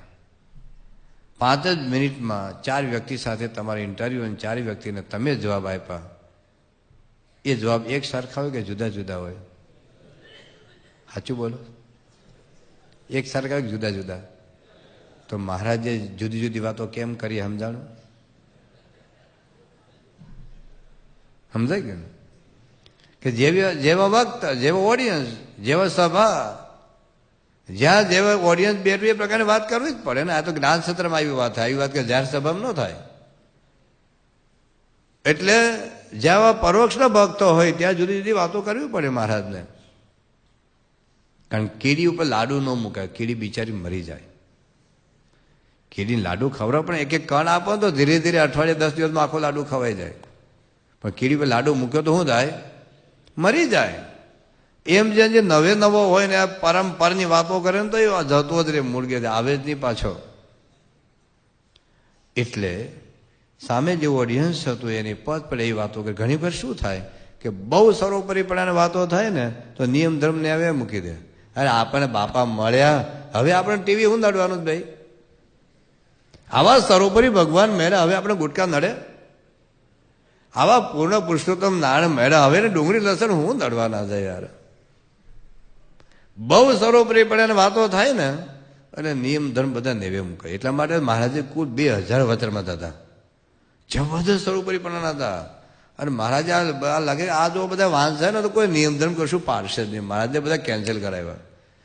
પછી મહારાજ તમારી વાણી તો કંઈક તો રાખવી પડશે ને. મહારાજ કે બધાને પદ પડે એવા વચનમાં રાખો, બીજું બધું બાદ બદલી કરી દો. બહુ સર્વોપરીપણે વાતો છે ને ઘણી વખત આવું થાય. અને કા પછી શું થાય કે બીજા દેવી દેવતાને ટીકા કરે. અરે તારા માતાજી તો આમ, તારા કૃષ્ણ તો આમ. અરે ઘણી વખત એવી ડંફાસો મારતા હોય. સર્વોપરીપણાના વાતોનો અર્થ એવો નથી થતો કે આપણે બીજા કોઈ દેવી દેવતા માતાજી કે કોઈ ભગવાનને ઉતારી પાડવાના હોય. એ જ લોકોનું એનું સ્ટેટસ છે, એનું સ્થાન છે. એ સ્થાન પ્રમાણે એની મહત્તા જરૂર છે. એની વાત હું કાલે કરીશ. ઘણા લોકો એવું કહે છે કે સામેવાળા બધાની ટીકા નિંદા કરે છે. આપણે કોઈની ટીકા નથી કરતા, આપણે કોઈની નિંદા નથી કરતા. આ તો વ્યક્તિગત કદાચ કોઈ બહુ સર્વોપરીપણાના ખોટા કેપને લીધે બીજાની ઉપેક્ષા કરતા થઈ જાય. એવું ન થાય એના માટે મહારાજે ખૂબ ધ્યાન રાખીને, યોગી બાબા કહેતા કે અમે પોલિસી વાપરીએ. તો આવી એક યુક્તિપૂર્વક મહારાજે આપણને ધીરે ધીરે પદ પડે એવી વાતો કરતા ગયા છે. ને એટલે આપણને વચરામૃતમાં જુદી જુદી વાતો આપણને દેખાય છે. મહારાજને પોતાની એક આધ્યાત્મિક સ્થિતિ બતાવવા માટે મહારાજને જો સમ ખાવા પડતા હોય તો સર્વોપરીપણાની વાતો એમ તાત્કાલિક પચી જાય એવી બાબત નથી. બહુ બહુ ભૂમિકા માગે છે આપણી આધ્યાત્મિકતાની. પછી એ વાત સમજાય આપણને. તો આટલી એક વાત સમજ્યા પછી બીજો એક પ્રશ્ન તમને ઘણી વખત થતો હશે વચરામૃત વાંચતા અને શિક્ષાપત્રી વાંચતા, કે મહારાજે કૃષ્ણ ભગવાનની વાતો વચરામૃતમાં બહુ કરી છે અને શિક્ષાપત્રીમાં તો એક એક શ્લોકમાં કૃષ્ણ ભગવાનની વાતો કરી છે. તો એનું શું કારણ છે? તો એનું મુખ્ય એક વાત સમજી લે. બહુ મોટો ટોપિક છે, એ બધું નિરૂપણ આપણે નહીં કરીએ. 1.5-2 કલાક થાય આખો ટોપિક સમજાવવું હોય તો. પણ આ બીજા ભાગની અંદર ખૂબ વિસ્તૃત રીતે આપણી બધી જ શંકાઓનું સમાધાન થાય એવી રીતે કૃષ્ણ ભગવાનની વાત મહારાજે શિક્ષાપત્રી વચરામૃતમાં શા માટે કરી છે અને શ્રી કૃષ્ણ શબ્દનો અર્થ એકચ્યુઅલી શું છે, કયા અર્થમાં મહારાજે વચરામૃતમાં વારંવાર એ શબ્દ વાપરેલો છે, એનું ખૂબ ડિટેલમાં નિરૂપણ કર્યું છે. પણ આપણે ટૂંકમાં થોડીક વાત જોઈ જોઈએ કે વચરામૃતમાં જે કૃષ્ણ શબ્દ છે કોઈ એક જ વ્યક્તિ માટે વપરાયેલો કૃષ્ણ શબ્દ નથી. શ્રી કૃષ્ણ શબ્દ મહારાજે અક્ષરધામના અધિપતિ પૂર્ણ પુરુષોત્તમ નારાયણ માટે પણ વાપરેલો છે. પ્રથમ 21, પંચાળા 2, વરતાલ 2 વગેરે વચરામૃતમાં મહારાજ કહ્યું કે અક્ષરધામના અધિપતિ એવા શ્રી કૃષ્ણ પુરુષોત્તમ ભગવાન. વળી મારે પોતાના માટે પણ શ્રી કૃષ્ણ શબ્દ વાપરેલો છે. પ્રત્યક્ષ પ્રગટ શબ્દ વાપરીને પ્રથમનું 9મું છે, પ્રથમ 47 છે, કાર્યની 10 છે, અંતે 31 છે. તેમાં પોતે શ્રી કૃષ્ણ છે એવો શબ્દ વાપરેલો છે. કૃષ્ણ વળી જે અવતારો થયા એ અવતારોનો પણ નિર્દેશ છે. જે રાધિકાપતિ રાધા કૃષ્ણની જે વાત ચાલે છે ભાગવતમાં, મહાભારતમાં જેના ચરિત્રોની વાત છે, એ કૃષ્ણનો પણ નિર્દેશ છે વચરામૃતમાં, એની ના નથી. પણ જે રાધિકાપતિ જે કૃષ્ણ જે છે, રાધા કૃષ્ણ જે જશોદા માતાના ત્યાં ઉછર્યા, દેવકી નંદન જે કૃષ્ણની વાતો પણ વચરામૃતમાં છે. પણ એ જુદી જુદી રીતે વપરાયેલા છે કૃષ્ણ શબ્દ. એક તો દ્રષ્ટાંત તરીકે મહારાજે વારંવાર વચરામૃતમાં શ્રી કૃષ્ણ શબ્દ મૂકેલો છે. શ્રી કૃષ્ણ અને ઉદ્ધવ, શ્રી કૃષ્ણ અને ગોપીઓ, શ્રી કૃષ્ણ અને અર્જુન, શ્રી કૃષ્ણ અને યુધિષ્ઠિર, શ્રી કૃષ્ણ અને ભીષ્મ, શ્રી કૃષ્ણ અને શિશુપાલ. અનેક વચરામૃતમાં આખું વચરામૃતનું લિસ્ટ આપ્યું છે કયા કયા વચરામૃતમાં શ્રી કૃષ્ણ શબ્દ દ્રષ્ટાંત તરીકે વાપરેલો છે. આ દ્રષ્ટાંત તરીકે એવો શબ્દ વાપરેલો એનો અર્થ એવો નથી કે મહારાજના ઈષ્ટદેવ કૃષ્ણ છે. જેમ ડોક્ટર સ્વામી કિંગ સોલોમનની વાત બહુ કરે, ખબર છે? તો કિંગ સોલોમન કે ડોક્ટર સ્વામીના ઈષ્ટદેવ છે. શ્રીજીમાં શબરીબાઈની, ડોક્ટર સ્વામી શબરીબાઈની બહુ વાત કરે. તો શબરીબાઈ છે ડોક્ટર સ્વામી કુળદેવી થાય છે? એવું નથી. તો કૃષ્ણ શબ્દ સમાજમાં બહુ પ્રચલિત હતો પ્રસંગો, એટલે મહારાજે શબ્દ વાપરેલો છે. બીજું શ્રી કૃષ્ણ શબ્દ વાપરેલો છે મહારાજે સંદર્ભ તરીકે. શ્રી કૃષ્ણ ભગવાન ગીતામાં આમ કહ્યું, શ્રી કૃષ્ણ ભગવાન ભાગવતમાં આમ કહ્યું. એટલે વારંવાર કૃષ્ણ શબ્દ તેનો વચરામૃતમાં દેખાય ખરો, પણ શા માટે કયા અર્થમાં વાપરેલો છે એ તો સમજો. વળી શ્રી કૃષ્ણ શબ્દ મહારાજે અવતારના સંદર્ભ સાથે કર્યો કે રામકૃષ્ણાદિક અવતારો પ્રગટ થાય છે વગેરે, એમાં કૃષ્ણ શબ્દ આવે છે. એટલે શ્રી કૃષ્ણ શબ્દ જે વચરામૃતમાં જુદા જુદા અર્થમાં વપરાયેલો છે. એટલે કૃષ્ણ શબ્દ જે બહુ વાપરેલો છે એનું મૂળ કારણ તો એ છે કે મહારાજ આ લોકમાં આવ્યા ત્યારે ગુજરાતની અંદર વૈષ્ણવ ભક્તિનું વેવ બહુ મોટું હતું. કારણ કે વલ્લભાચાર્ય જે થયા આખા ગુજરાત ભારત દેશમાં 84 બેઠકો છે. એમાં સૌથી વધારે બેઠકો મહાપ્રભુજીની બેઠક ગણાય છે ગુજરાતમાં છે. અને ગુજરાતમાં શ્રી કૃષ્ણ ભક્તિનું વેવ મોટું એટલા માટે જ આજે લખ્યું શિક્ષાપત્રીમાં કે વલ્લભાચાર્યના પુત્ર જે વિઠ્ઠલનાથજી એને જે સમય અવસરની જે રીતે દર્શાવી છે આપણે પણ એ જ કરવી એમ. કારણ કે વધારે વૈષ્ણવ ભક્તિનું વેવ હતું. અને મહારાજને જે અનુયાયી વર્ગ હતો એ રામાનંદ સ્વામીનો અનુયાયી વર્ગ હતો. અને રામાનંદ સ્વામી તો શ્રી કૃષ્ણ ભગવાનને માનતા હતા, એટલે એમના હરિભક્તો સંતો બધા કૃષ્ણ ભગવાનને જ માનતા હતા. એ જ અનુયાયી વર્ગ મહારાજ પાસે આવેલો. એટલે જો મહારાજ શ્રી કૃષ્ણની વાત કરે, બીજું શું છે, મહારાજ જે ગામમાં જાય, શહેરમાં જાય તો મહારાજનું એક દિવ્ય આકર્ષણ તો હતું જ. એટલે બધા લોકો મહારાજના દર્શન કરવા પણ આવે. દર્શન કરવા આવે એટલે બધા વૈષ્ણવ ભક્તો પણ હોય. એટલે મહારાજ જો કૃષ્ણ ભગવાનની વાતો કરે તો લોકોને ગમે કે આપણે ભગવાનની વાતો થાય છે. એટલે સભામાં બે પછી ધીરે ધીરે મહારાજ વિશે હેત થાય. અને હેતે કરીને પછી ધીરે ધીરે વાત બધી સમજાય. તો આ હેતુથી મહારાજે શ્રી કૃષ્ણ શબ્દ વારંવાર એની કથામાં વાપરેલો છે.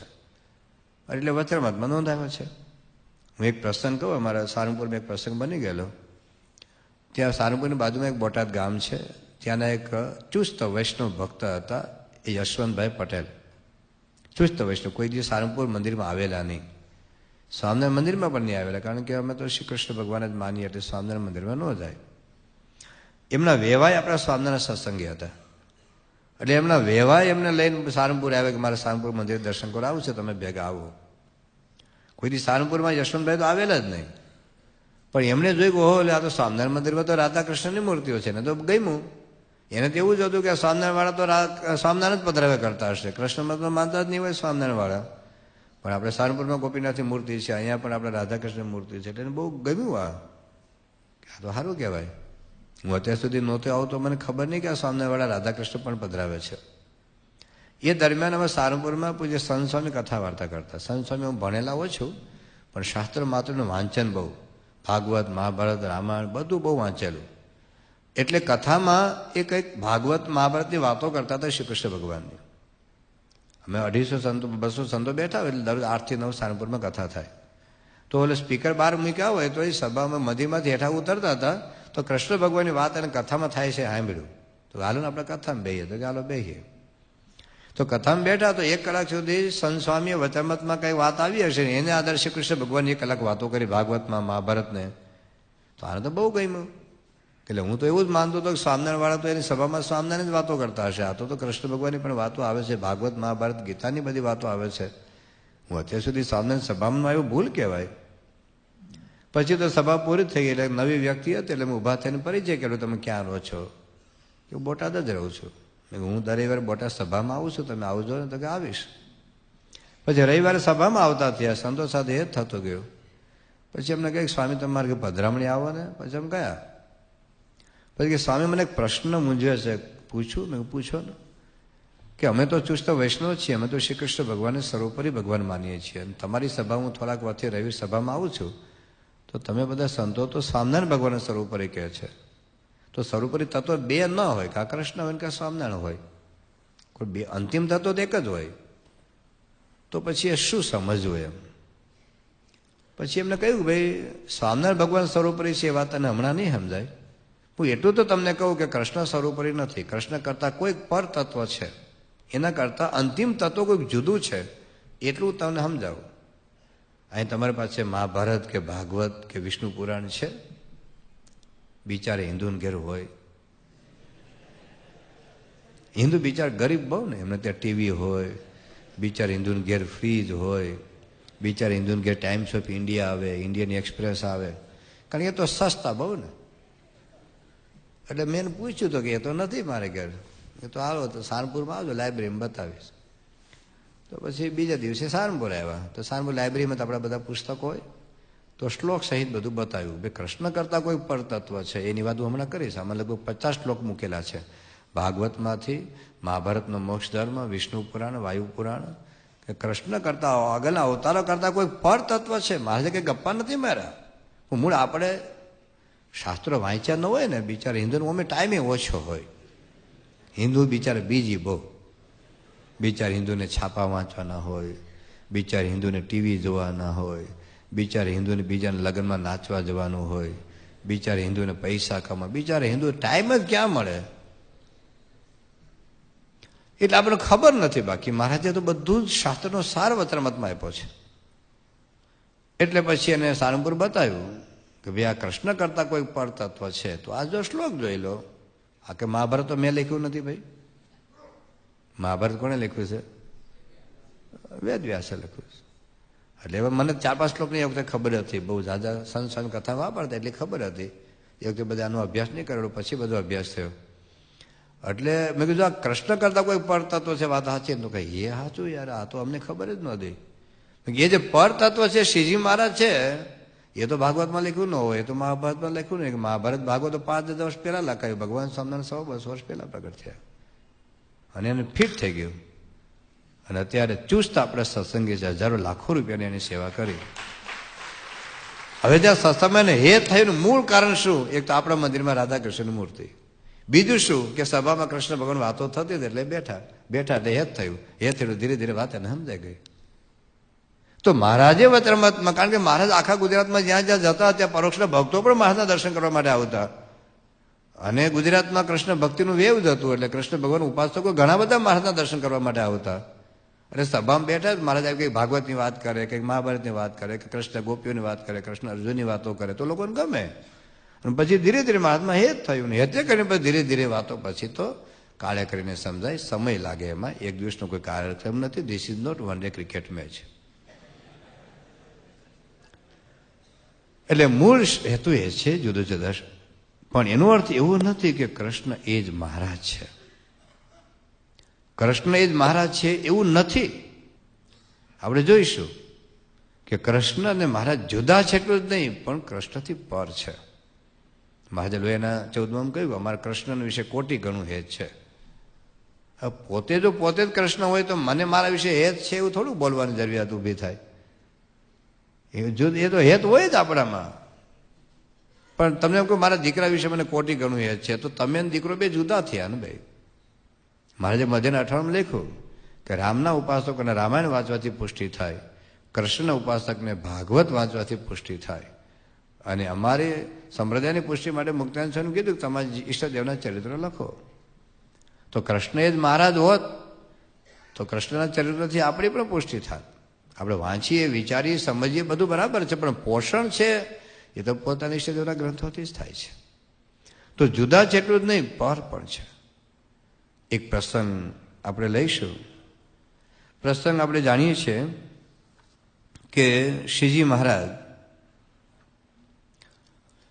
જ્યારે લોજની અંદર આવ્યા એ વખતે મહારાજની ઈચ્છા હતી કે રામાનંદ સ્વામી દર્શન કરવા જવા, પણ રામાનંદ સ્વામી વખતે ભુજમાં હતા. 4 મહિના ખૂબ રાહ જોઈ, પણ રામાનંદ સ્વામી આવ્યો ને નીલકંઠ વણી કે હું જતો રહીશ, તમે આમ કા બોલાવો અથવા તો હું ત્યાં જાઉં.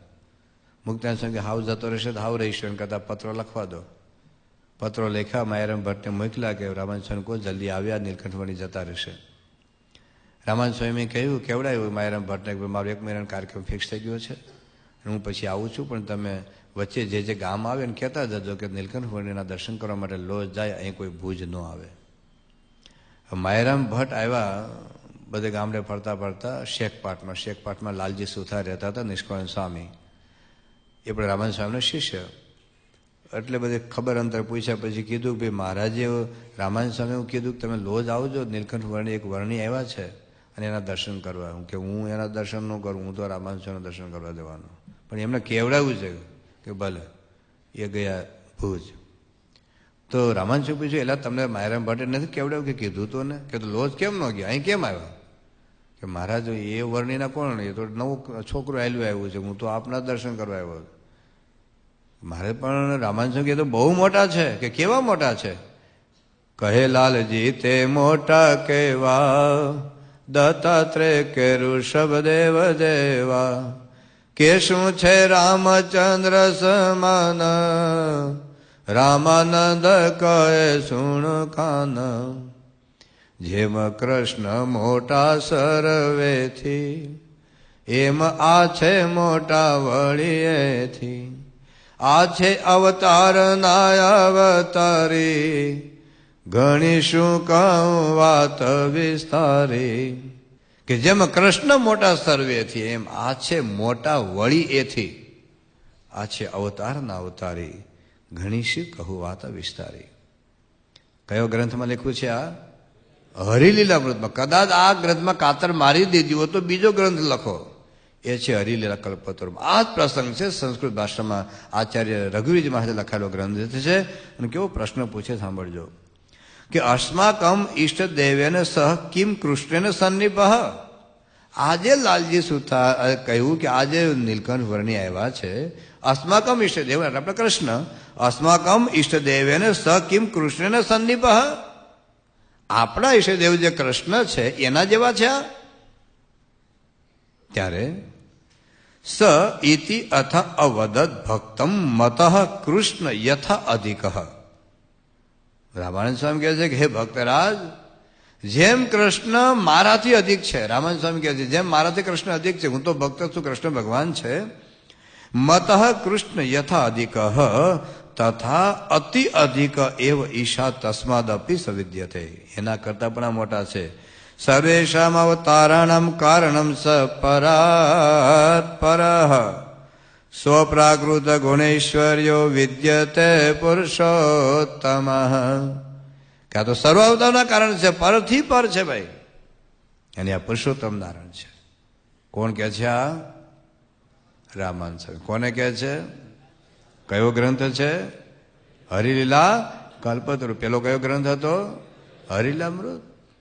રામાનંદ સ્વામી કહે છે જેમ મારાથી કૃષ્ણ પર છે. રામાનંદ સ્વામી તો જીવ કક્ષાના ઉદ્ધવ ભક્ત હતા અને કૃષ્ણ ભગવાન હતા. જેમ મારા અને કૃષ્ણમાં ભેદ છે, મારાથી જેમ કૃષ્ણ પર છે એમ કૃષ્ણ કરતા પણ પર આ નીલકંઠ વર્ણિ છે. આવો ગ્રંથ લખ્યો છે. અને હવે ત્રીજો ગ્રંથ લખો. એ છે શ્રી હરિચરિત્ર ચિંતામણી. રુગનાથચરણ સ્વામી લખેલો ગ્રંથ છે. જુનાગઢ સંસ્થાએ બહાર પાડેલો છે. એમાં જો એક્ઝેક્ટ શબ્દ શું પૂછે છે અને રામાનંદ સ્વામી શું જવાબ આપે છે સાંભળો. ત્યારે શું આપણા ઈષ્ટદેવ શ્રી કૃષ્ણ પરમાત્મા જેવા છે? આ નીલકંઠ વર્ણિ કૃષ્ણ જેવા છે? ત્યારે રામાનંદ સ્વામી બોલ્યા કે મારામાં શ્રી કૃષ્ણ પરમાત્મામાં જેટલો ભેદ છે, મારામાં એટલે રામાનંદ સ્વામી મને કૃષ્ણમાં જેટલો ભેદ છે, એ તો ભક્ત ભગવાનનો ભેદ હતો, તેમ એમાં ને કૃષ્ણ પરમાત્મામાં ભેદ છે. એ તો અક્ષરાધિપતિ પૂર્ણ પુરુષોત્તમ નારાયણ છે ને આપણા પ્રભુના અવતારી છે ને આપણા પ્રભુ શ્રી કૃષ્ણ તો એના અવતાર છે. હરિચરિત્ર ચિંતામણીમાં લખ્યું છે. આવી તો ઘણી બધી વાતો આમાં લખેલી છે. આપણે જાણીએ છીએ કે જ્યારે મુક્તાનંદ સ્વામી ભુજ મોકલ્યા અને મહારાજે સમાધિ પ્રકરણ શરૂ કરાવ્યું અને એને ખબર પડે ને દોડતા આવ્યા, મહારાજે ઠપકો આપ્યો કે મહારાજ પાખંડ નદીઓ મેલી, સત્સંગમાં ન ફથાવું ફેલી, સમાધિ કઈ નથી સોયેલી, બીજા યોગીને પણ દોયેલી, જેને તેને કેમ થાય, બીજા માને અમે ના મનાય. રામાનંદ સ્વામીએ ધામમાં ગયા પછી તમે હું આ બધું ઊભું કર્યું છે? રામાનંદ સ્વામી આવી કોઈ સમાધિ કરી નથી અને તમે આ બધું સ્ટન આખો સત્સંગ ચૂથાઈ જશે. મહારાજ કે હું શું કરું ભાઈ? સ્વામિનારાયણનું ભજન થાય છે ને બધાને સમાધિ થાય, એમાં હું કરું? તમારે જો હું કઈ સ્ટન નથી કરતો, લોકો ભજન થાય છે ને સમાધિ થાય છે. મુક્તાનંદ સ્વામી કઈ મજા પડી નહીં. કાલવાણીમાં હતા, બધા નાવા જતા હતા. મુક્તાનંદ સ્વામી વિચારમાં પાછળ રહી ગયા. રામાનંદ સ્વામી દર્શન લીધા અને કીધું કે મુક્તાનંદ સ્વામી તમે કેમ મૂંઝાવ છો? મેં તમને કીધેલું કે ડુગડુગી વગાડવા હું આવ્યો છું ખરો, ખેલનું ભજવનાર આ છે. અને પછી બોલ્યા છે કે હમેરે પ્રતીત ન તમકુ લેશા બાલક જીવ કરત મન ક્લેશા. બાળકને જેમ શું તમે દુઃખી થાવ છો મુક્તાનંદ સ્વામી? અમારે સ્વામી કે સ્વામી એ તેવું, આપણા સ્વામી કૃષ્ણ એના સ્વામી પણ છે. આ સત્ય કરી કે માનો તુમ તેવું. પછી મુક્તાનંદ સ્વામી બહુ આનંદ થયો. આંકડાની માળા લાવ્યા ને મહારાજને પેલા છે ને રામાનંદ સ્વામી ગાદી ઉપર બેહવા જ ન દેતા, હેઠા બેહો, રામાનંદ સ્વામી ગાદી ઉપર ના બેહાય. અને પછી તો મહારાજ બાજુમાં બેઠા તો મહારાજે મુક્તાનંદ સ્વામી ઊંચકીને રામાનંદ સ્વામી ગાદીમાં બેહાડી દીધા અને જય સદગુરુના આરતી ત્યારે બનાવેલી. તો કહેવાનું તાત્પર્ય એટલું છે કે આવું તો કેટલા બધા પ્રસંગો હરિચરિત્રમાં સાગરમાં લખેલા છે. એક માંગરોળની અંદર જ્યારે મહારાજ હતા ત્યારે બધાને સમાધિ થતી અને એમાં વૈષ્ણવ ભક્તો પણ ખૂબ આવેલા. મહારાજ એને પણ સમાધિ કરાવી. તો અનેક અવતારો મહારાજમાંથી પ્રગટ થતા, મહારાજમાં લીન થતા. તો કૃષ્ણ ભગવાન પણ પ્રગટ થયા, લીન થયા બતાયા. એટલે આ લોકો તો કૃષ્ણ સર્વોપરી માનતા હતા વૈષ્ણવ. એટલે પછી એને દર્શાવ્યું કે ભાઈ અવતારો પણ મહારાજમાં લીન થાય છે. આપણા કૃષ્ણ ભગવાન પણ સ્તુતિ કરે છે. જે જય બીજા સૌ અવતાર થાય, તમો વિષ લીન તથા જણાય.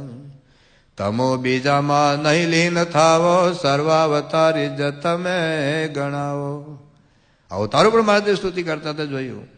અને પછી હરિચરિતામૃત સાગરમાં લખ્યું છે કે સબ કારણ અવતાર શ્રી કૃષ્ણ કુ કહત સબ. બધા શ્રી કૃષ્ણ જ બધા અવતારના કારણ માનતા હતા, પણ તીન સે દેખે પાર, કૃષ્ણથી પણ પાર દેખા શ્રી ધર્મ કુંવર ઘનશ્યામ કે. હરિચરિતામૃત સાગરમાં આ વાત લખી છે. તો આના પરથી આપણને એટલો ખ્યાલ આવે છે કે શ્રીજી મહારાજ એ કૃષ્ણથી જુદા છે, પર છે, એક જ નથી. હવે આ તો આપણા સંપ્રદાયના ગ્રંથોમાં લખ્યું છે, પણ હવે આપણા હિન્દુ ધર્મના ગ્રંથોમાં શું લખ્યું છે હવે એ ઓના ઉપર આવીએ. કારણ કે વચરામાં એ કોઈ મહારાજનું કોઈ ગોખેલી અથવા કોઈ કડીઓ નથી, અથવા તો એવું કોઈ મેઘદૂત લખ્યું કવિ કાલિદાસે કલ્પના, એવી આ કોઈ કલ્પના નથી વચરામાં. મારે કોઈ 4 વેદ 6 શાસ્ત્રો 18 પુરાણ એનો સાર તમને કહું છું. વેદ વ્યાસજીએ જેટલા ગ્રંથો લખ્યા એનો પરમ સિદ્ધાંત હું તમને કહું છું. એટલે વચરામતમાં જે વાતો છે શાસ્ત્રોના આધારે છે. હમણાં મેં પેલી વાત કરી હતી ને, પેલી કઈ કે પ્રત્યેકમ રોમ કોપેશ વિશ્વાની નિખિલા નિચ અધ્યાપિતેષામ સંખ્યાશ્ચ કૃષ્ણ વક્તુમ નહી ક્ષમ સંખ્યા ચેદ રજસામસ્ત વિશ્વાનામ ન કદાચન બ્રહ્મા વિષ્ણુ શિવાદીનામ તથા સંખ્યા ન વેદ્યતે. આ પૃથ્વી પર રજકણ જેટલા છે એની જેમ સંખ્યા નથી, બ્રહ્મા વિષ્ણુ મહેશની સંખ્યા નથી, અનંત કોટી બ્રહ્માંડો છે. આ જ વાત ભગવાન સ્વામિનારાયણ 55ના ચોથા વચનમાં લખીશ. જે બ્રહ્મ વૈવત પુરાણમાં છે 55 ચોથામાં લખ્યું છે કે જેમ ચક્રવર્તી રાજાઓના અનેક ગામડા હોય, દરેક ગામડામાં 3 પટેલિયા હોય, એમ અનંત કોટી બ્રહ્માંડો છે. અનંત કોટી બ્રહ્માંડમાં બ્રહ્મા વિષ્ણુ મહેશ 3 પટેલિયા છે જે બ્રહ્માંડનું સંચાલન કરે છે. અને એ પુરુષોત્તમ નાને સ્તુતિ કરે હે ભગવાન તમે અમારા બ્રહ્માંડમાં પધારો. તો એ જ વાત છે. એટલે શાસ્ત્રોની વાત પણ મૂળ આપણે હિન્દુઓને ટાઈમ ઓછો હોય ને એટલે આપણે વાંચીએ નહીં. એટલે બાકી તો શું વાંચીએ તો બધી ખબર પડે એવી છે, બધી જ ખબર પડે એવું છે. તો આપણે આપણા હિન્દુ ધર્મના ગ્રંથોમાં અવતારે અવતારે શું વાત લખી છે એ આજે આપણે થોડીક વિચારીએ. તો આપણે હિન્દુઓ છીએ તો ખબર છે તમને બધાને કે એ ખબર નથી. અને હિન્દુ ધર્મની કેટલીક વિશેષતાઓ છે એટલે આપણે જાણી રાખ્યું. આપણે હિન્દુઓ છીએ ને એટલે એટલું આપણે જાણી રાખવું કે આપણી અમુક વિશેષતાઓ છે. કઈ વિશેષતાઓ છે? એક તો આપણે નિત્ય આત્મામાં માનીએ છીએ, અનાદિ અનંત આત્મામાં. આ ક્રિશ્ચિયનિટી, મુસલમાન, યહૂદી એ લોકો આત્મા ઉત્પન્ન થાય છે એવું માને. જે માઇક ઉત્પન્ન થયું, આ મકાન નહોતું ઉત્પન્ન થયું, એમ લોકો આત્મા ઉત્પન્ન થાય છે એવું માને છે. અને આત્મા ઉત્પન્ન થાય એટલે કર્મ એટલે પુનર્જન્મમાં સ્વીકાર ન કરી શકે લોકો. કારણ નવો જ આત્મા ઉત્પન્ન થાય, જેટલા બાળક જન્મે એટલે નવો આત્મા ઉત્પન્ન થયો. આપણે આત્માને નિત્ય માનીએ છીએ. આત્મા અનાદિ છે એટલે એની ઉત્પત્તિ નથી. અનાદિ આત્મા આપણે જેટલા ભારતીય ધર્મોથી 4 વાક સિવાય જૈન ધર્મ, બૌદ્ધ ધર્મ, આપણે આત્માને નિત્ય, બૌદ્ધ ધર્મ તો આત્માને ક્ષણિક માને છે, પણ તો આપણે સાંખ્ય યોગ, ન્યાય, વૈશેષિક, પૂર્વ મીમાંસા, ઉત્તર મીમાંસા આપણે આત્માને નિત્ય માનીએ છીએ. ભારતના ધર્મો બધા એટલે આપણે પુનર્જન્મ સ્વીકાર કરીએ છીએ. બૌદ્ધ ધર્મ, જૈન ધર્મ એ કર્મ સિદ્ધાંત પુનર્જન્મનો ભારતની ભૂમિમાં પ્રગટ થયેલા બધા ધર્મો સ્વીકાર કરે છે 4 વાક સિવાય. એટલે એક આપણે હિન્દુ ધર્મની વિશેષતા આ છે કે આત્માને આપણે નિત્ય માનીએ છીએ એટલે કર્મ સિદ્ધાંત અને પુનર્જન્મને આપણે સ્વીકાર કરીએ છીએ. બીજી આપણી જે વિશેષતા છે આપણે અવતારવાદનો સ્વીકાર કરીએ. એક હિન્દુ ધર્મ જ એવો છે કે જે અવતારવાદનો સ્વીકાર કરે છે. વિશ્વના કોઈ ધર્મમાં નહીં, ક્રિશ્ચિયન ધર્મ નહીં, મુસલમાન નહીં, જૈન નહીં, બૌદ્ધ નહીં, કોઈ ધર્મમાં અવતારવાદનો સ્વીકાર કરતા નથી. બૌદ્ધ ધર્મમાં મહાવીરને ભગવાન કહે છે. એ ભગવાન કેવા કે કોઈ પણ વ્યક્તિ કર્મ ખપાવી દે, કેવડી થઈ જાય, તીર્થંકર થાય એટલે એમ ભગવાન. બાકી અનાદિ કોઈ ભગવાન હતા, અનાદિ ભગવાન જગતના કરતા હરતા છે એવું જૈન ફિલોસોફીમાં સ્વીકારવામાં આવ્યું નથી. બૌદ્ધ ધર્મમાં પણ કોઈ અનાદિ ભગવાન જગતનો કરતા હરતા છે એવું એમાં પણ સ્વીકારવામાં આવ્યું નથી. એક હિન્દુ ધર્મ જ એવો છે કે જેમાં અવતારવાદ યદા યદા એ ધર્મ સગલા નિર્ભવદે ભારત અભ્યુત્થાનવ ધર્મસ્ય તદાત્માનમ સદામ્યહમ પરિત્રાણાય સાધુનામ વિનાશાય ચ દુષ્કૃતામ ધર્મ સંસ્થાપનાર્થાય સંભવામી યુગે યુગે. આ ભગવાનનું અમર વચન છે કે હું અસુરોના નાશ માટે, ભક્તોના રક્ષણ માટે પૃથ્વી ઉપર અવારનવાર પ્રગટ થાઉં છું. તો અવતારવાદ એક હિન્દુ ધર્મની એક આગવી વિશેષતા છે. પેલી આપણે કહી દઈએ નિત્ય આત્મા સાથે કર્મ સિદ્ધાંતને પુનર્જન્મનો સ્વીકાર. બીજું અવતારવાદ. ત્રીજી આપણી જો વિશેષતા હોય તો 16 સંસ્કાર. હિન્દુ ધર્મના 16 સંસ્કાર એક હિન્દુ ધર્મને એક વિશિષ્ટ વ્યાખ્યા. તમારે પહેલાથી ગર્ભાધાન સંસ્કાર આપણે એક સંસ્કાર છે. પશુની જેમ વિષય ભોગ નથી આપણે ત્યાં. આપણે ગર્ભાધાન પણ એક સંસ્કાર છે. પછી આપણે ખોળો ભરાવે પણ એક સંસ્કાર છે. પછી ઓલી બાળકો નામ વિધિ પાડી એક સંસ્કાર. લગ્ન પણ એક સંસ્કાર છે. હવે તો કોર્ટ મેરેજ કરતા થયા, એવું નથી. એક સંસ્કાર છે. આપણે લગ્ન એક સંસ્કાર છે. અને છેવટે મૃત્યુ પણ એક સંસ્કાર છે. અગ્નિ સંસ્કાર કહેવામાં આવે છે. હળગાવી દેવાય એવું ના કહેવાય, અગ્નિ સંસ્કાર. આ તો બાળી નાખે જેમ લાકડું બાળ્યું એમ, આ તો દાટી દીધા, એવું નથી. આ અંત્યેષ્ટિ સંસ્કાર છે. આ તો 16 સંસ્કાર એક હિન્દુ ધર્મની વિશેષતા છે. અને બીજું મૂર્તિ પૂજા.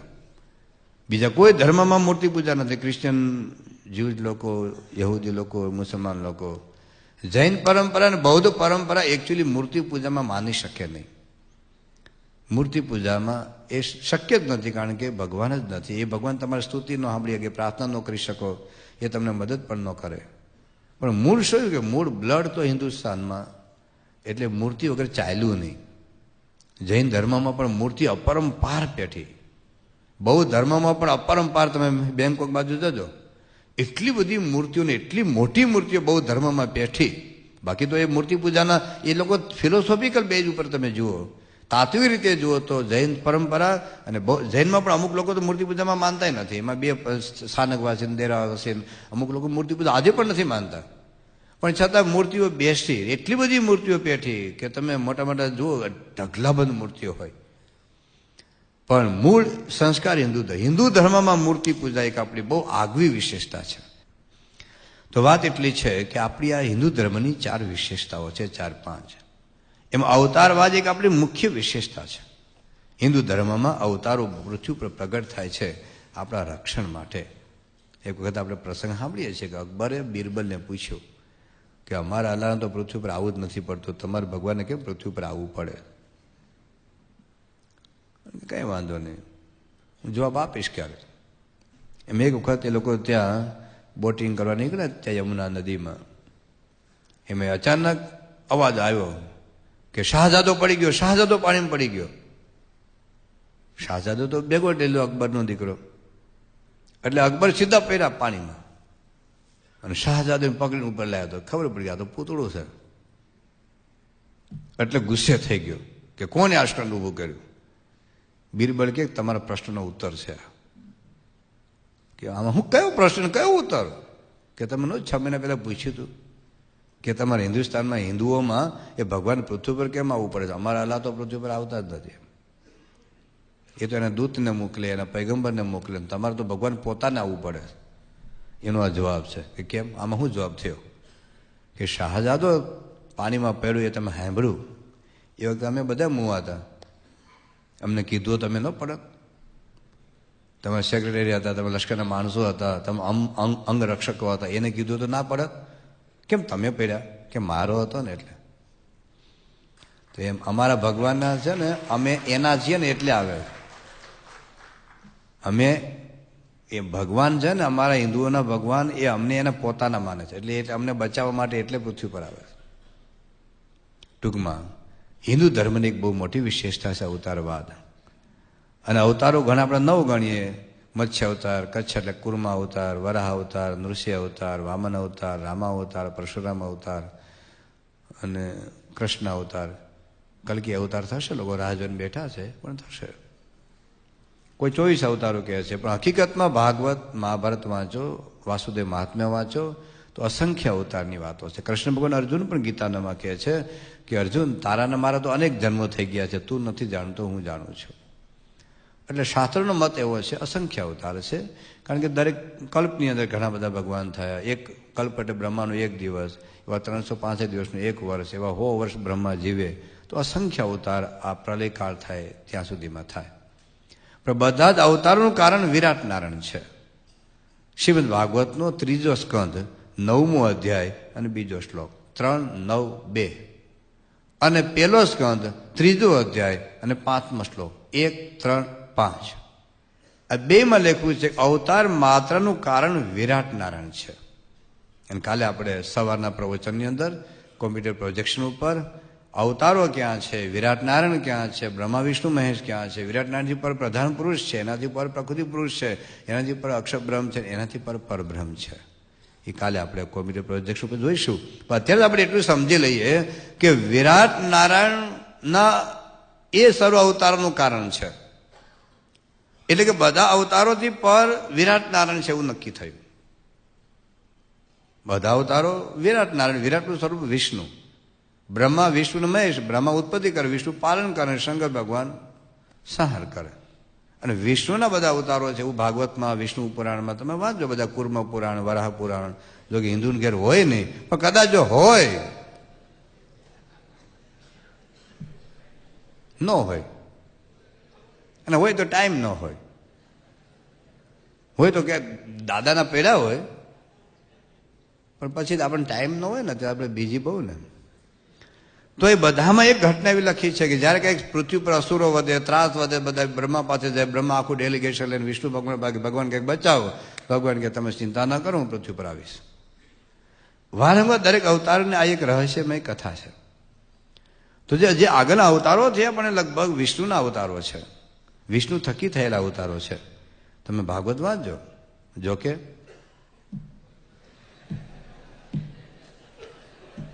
સમજી ગયા? હા, ભાગવતનો 10મો સ્કંદ વાંચજો.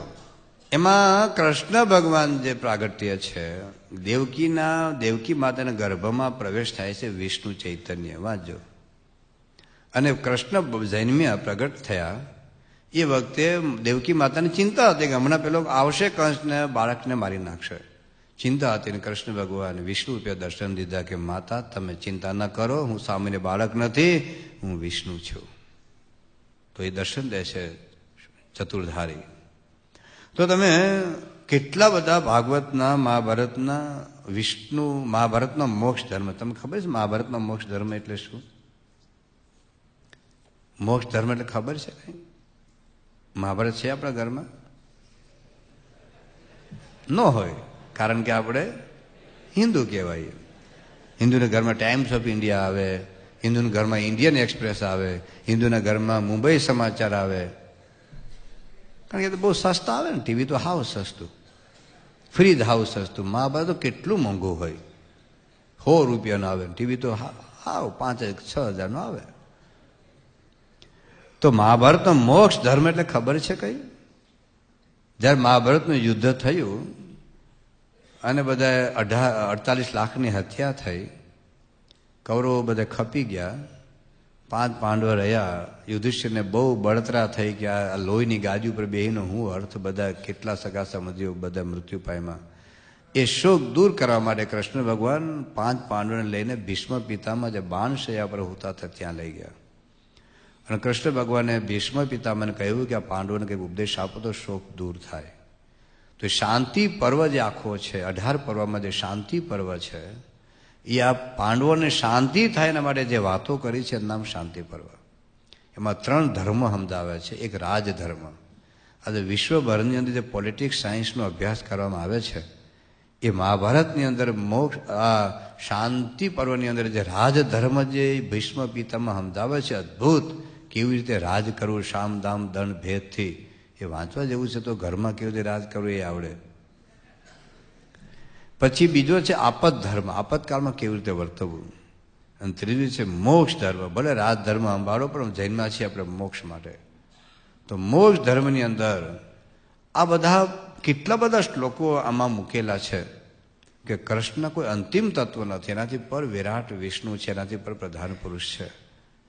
1-2 ઘટના હું તમને કહું કે વિષ્ણુ પુરાણમાં કથા આવે છે કે જ્યારે આ બધું ડેલિગેશન ગયું ભગવાન પાસે, ભગવાન કીધું તમે ચિંતા ના કરો, મારો કાળો ધોળ વાળો લઈ જાઓ. અને કાળા વાળ થકી કૃષ્ણ જન્મશે, ધોળા વાળ થકી બલરામ પ્રગટ થશે. એ તો ભાગવતમાં પણ આપેલું છે.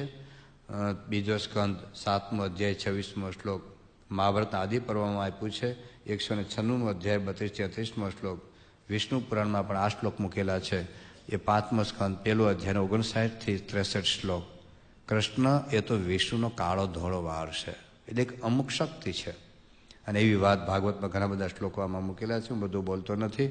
પણ એક મહાભારતનો એક આદિ પર્વ છે, મેં એવું લખ્યું છે કે યસ્તુ નારાયણો નામ દેવ દેવ સનાતન.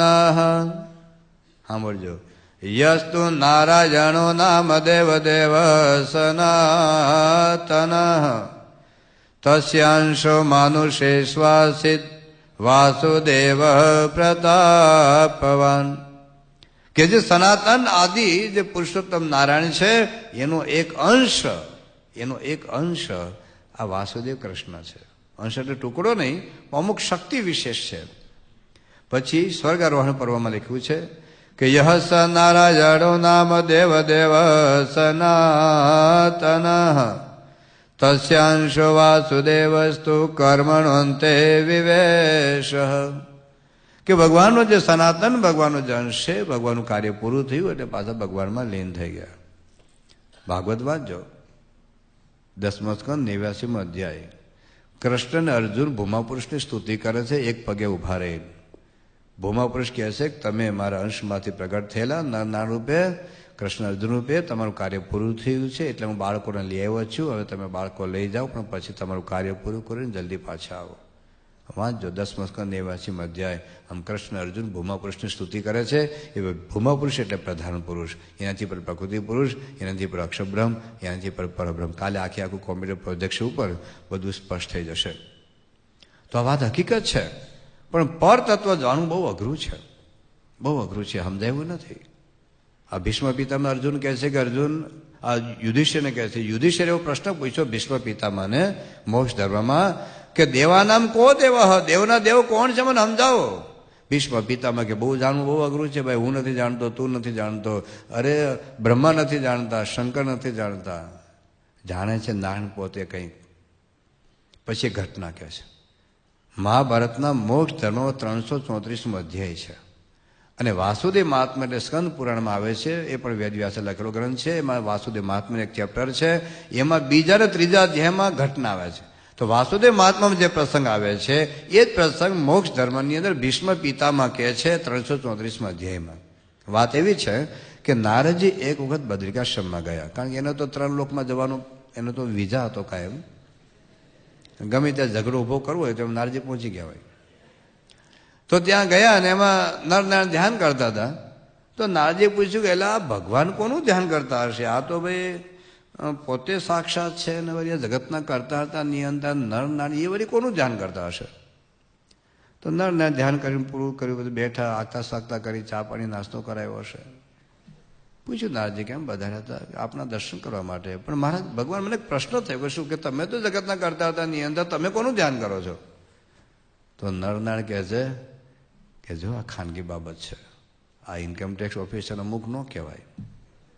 ન એતદ રહસ્યમ વક્તવ્યમ, આ શ્લોક એમાં મૂક્યો છે, ન એતદ રહસ્યમ વક્તવ્યમ આત્મગોયમ અથાપિતે મય ભક્તિ મતે બ્રહ્મન પ્રવક્ષ્યામી યથા તતમ. હે નારદ, ન એતદ રહસ્યમ વક્તવ્યમ, આ કીધા જેવું નથી, ખાનગી બાબત છે, પણ તું મારો ભક્ત છે ને, મય ભક્તિ મતે બ્રહ્મન પ્રવક્ષ્યામી યથા તથમ.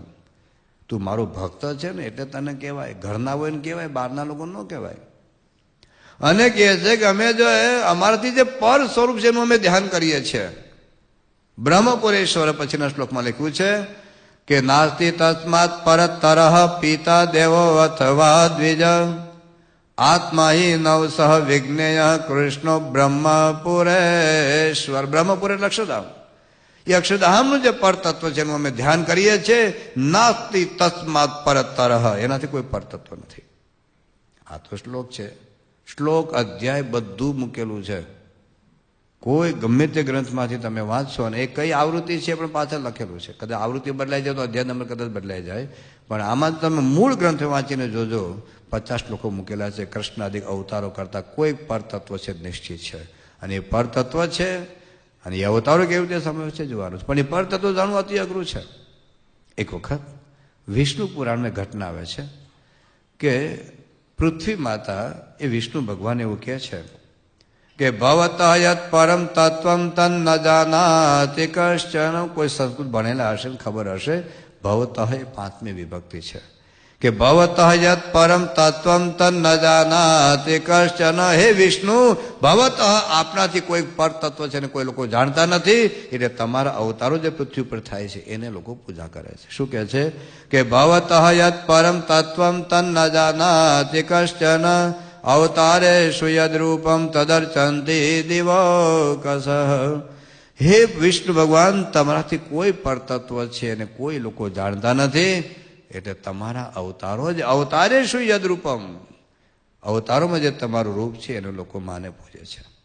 આવી જે ઘટના શ્રીમદ ભાગવતના બીજા સ્કંદમાં 5મા અધ્યાયમાં આવે છે. નારદજી બ્રહ્માની સ્તુતિ કરે, હે ભગવાન, તમે તો જગતના આધાર છો, સર્વજ્ઞ છો, નિયંતા છો, બધી બહુ ડિગ્રીઓ આગ લગાડી. બ્રહ્મા કહે છે કે નારદ, મારાથી કોઈ પર તત્વ છે ને તું જાણતો નથી ને એટલે આ બધી ડિગ્રીઓ મને લગાડી. બાકી મારાથી કોઈ પર તત્વ છે. યન માયયા દુર્જયા મામ બ્રુવંતી જગતગુરુમ. અજ્ઞાનવશ લોકો અમને જગતગુરુ માને છે, બાકી અમારા તો બ્રહ્મા વિષ્ણુ મય, એનાથી પર વિરાટ નારાયણ, એનાથી પર પ્રધાન પુરુષ, એનાથી પર પ્રકૃતિ પુરુષ, એનાથી પર પરબ્રહ્મ તો ક્યાંના ક્યાંય છે ભાઈ. લોકો અમને માની બેઠા છે, શું કરીએ અમે. આવી જ એક વાત મહારાજ જયારે બદ્રિકાશ્રમમાં ગયા નીલકંઠ વર્ણ રૂપે, એ વખતે નર નારાયણે મહારાજને કહ્યું કે મહારાજ, તમારો પ્રતાપ ન જાનત જોઈ, હમકો આદેક કર માનત સોઈ. તમારો પ્રતાપ ન જાનત જોઈ, હમકો આદેક કર માનત સોઈ. હે મહારાજ, તમને કોઈ જાણતું નથી એટલે લોકો તમારા કરતા અમને અધિક માને બેસે છે. તો આ બધી જ ઘટનાઓ જે છે, આ તો મેં તો કઈ બધું આખી હિન્દુ ધર્મના બધા શાસ્ત્રો વાંચ્યા નથી, કારણ કે આપણને બહુ ટાઈમ હોય નહીં. આ તો જે થોડું ઘણું ભણતા થોડું ઘણું જોતા ગયા. બાકી જો ખરેખર જો બધા શાસ્ત્રોમાં ઊંડા ઉતરીએ તો આપણે બધા જરૂર નથી કે આપણે તો વચરામાં બધું આવી ગયું. વચરામાં બધા શાસ્ત્રો આવી ગયા. તમે ખાલી વચરાન વાંચો ને હવારે પ્રતિજ્ઞા કરી છે ને એટલું વાંચો તો બધા હિન્દુ ધર્મમાં બધા ગ્રંથો આવી ગયા. હવે કદાચ આ તો વારંવાર બોલું છું, તો કદાચ તમે ભાગવત ગીતા, રામાયણ, મહાભારત ન વાંચો તો ચાલે, એમાં કે બહુ ચિંતા નહીં કરશો ભાઈ. હો, તમને ટાઈમ મળે ને વાંચો તો સારી બાબત. કદાચ ન વાંચો વેદો ઉપનિષદ ન વાંચો, કારણ સંસ્કૃતમાં લખાયેલા કદાચ નહીં પણ વાંચાય, સત્પુરુષ વગર સમજાય નહીં કે બીજે માર્ગે ચડી જવાય. પણ એ બધાનો સાર, બધાનો સિદ્ધાંત મહારાજે વચરામૃતમાં આપી દીધો. તો વચરામૃત સ્વામીની વાતો વાંચો ને એમાં દુનિયા માત્ર શાસ્ત્રો આવી ગયા. પણ વાત આ બધું વાંચે તો એટલી તો પ્રતીતિ થાય કે મહારાજે જે લખ્યું છે સાચું છે, બસ એમાં આપણને કોઈ શંકાને સ્થાન નથી. એટલી અદભુત વાતો મહારાજ આપણને કરી છે. તો અવતારોનું પ્રાગટ્ય અને અવતારો કેવી રીતે થાય છે, એનું શું રહસ્ય છે, અને એ અવતારો અને અવતારીઓ જે પુરુષોત્તમ નારાયણ, એમાં શું તાત્વિક ભેદ છે, એની બહુ ડિટેલમાં વાત. અવતાર અવતારી તાત્વિક રીતે ક્યાં કેવી રીતે જુદા છે, અને અવતારો કેવી રીતે થાય છે એની વિશેષ આપણે વાત સમજીશું. ત્યાં સુધી સૌને જય શ્રી સ્વામિનારાયણ. પ્રવચન 8. ગુણાતીત ગુરુ પરંપરા દ્વારા પ્રગટપણું તથા પ્રમુખ સ્વામી મહારાજના દિવ્ય ગુણો અને કાર્યો. શ્રી સ્વામિનારાયણ ભગવાનની જય. શ્રી અક્ષર પુરુષોત્તમ મહારાજની જય. શ્રી ગુણાતીતાનંદ સ્વામી મહારાજની જય. શ્રી ભગતજી મહારાજની જય. શ્રી શાસ્ત્રીજી મહારાજની જય. શ્રી યોગીજી મહારાજની જય.